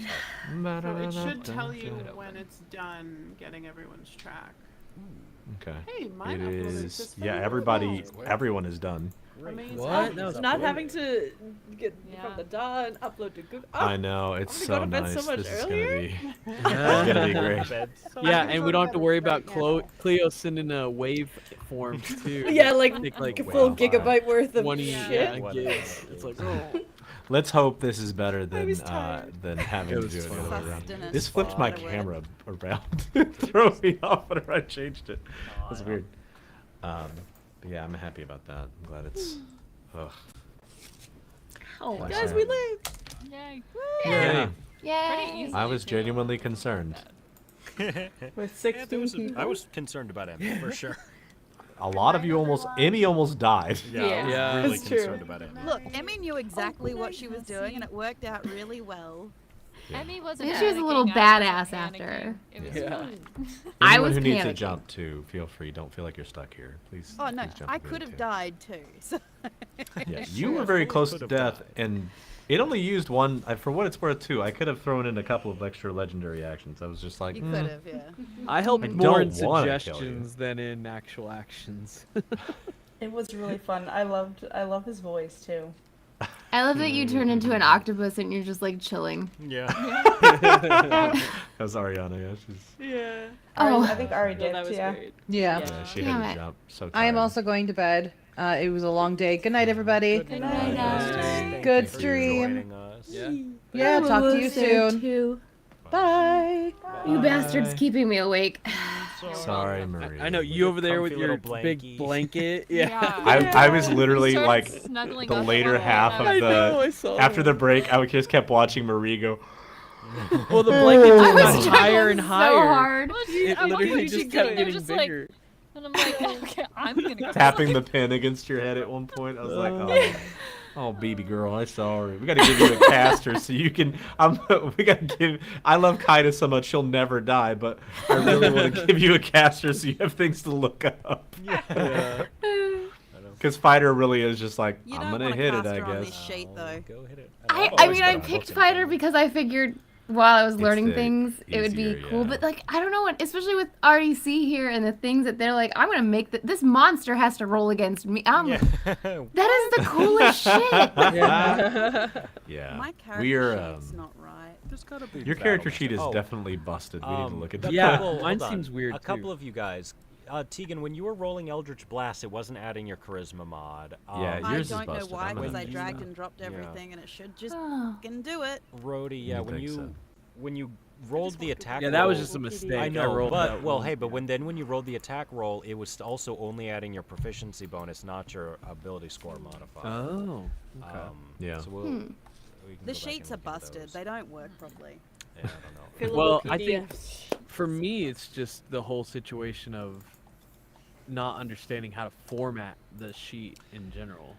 I Like, there's fixed a some couple stuff of that's things not- on yours, but it is still weird because there's like your spells show you have too many spell slots, and that makes no sense. Right. And I can't change it. I can't make it have less. We're still Why don't we live, say, right? Why don't we say goodbye to the Yeah, chat? we're just Are we? yeah we do like a chatty yeah. Bye chat. Goodbye, folks. Bye. Thanks for joining.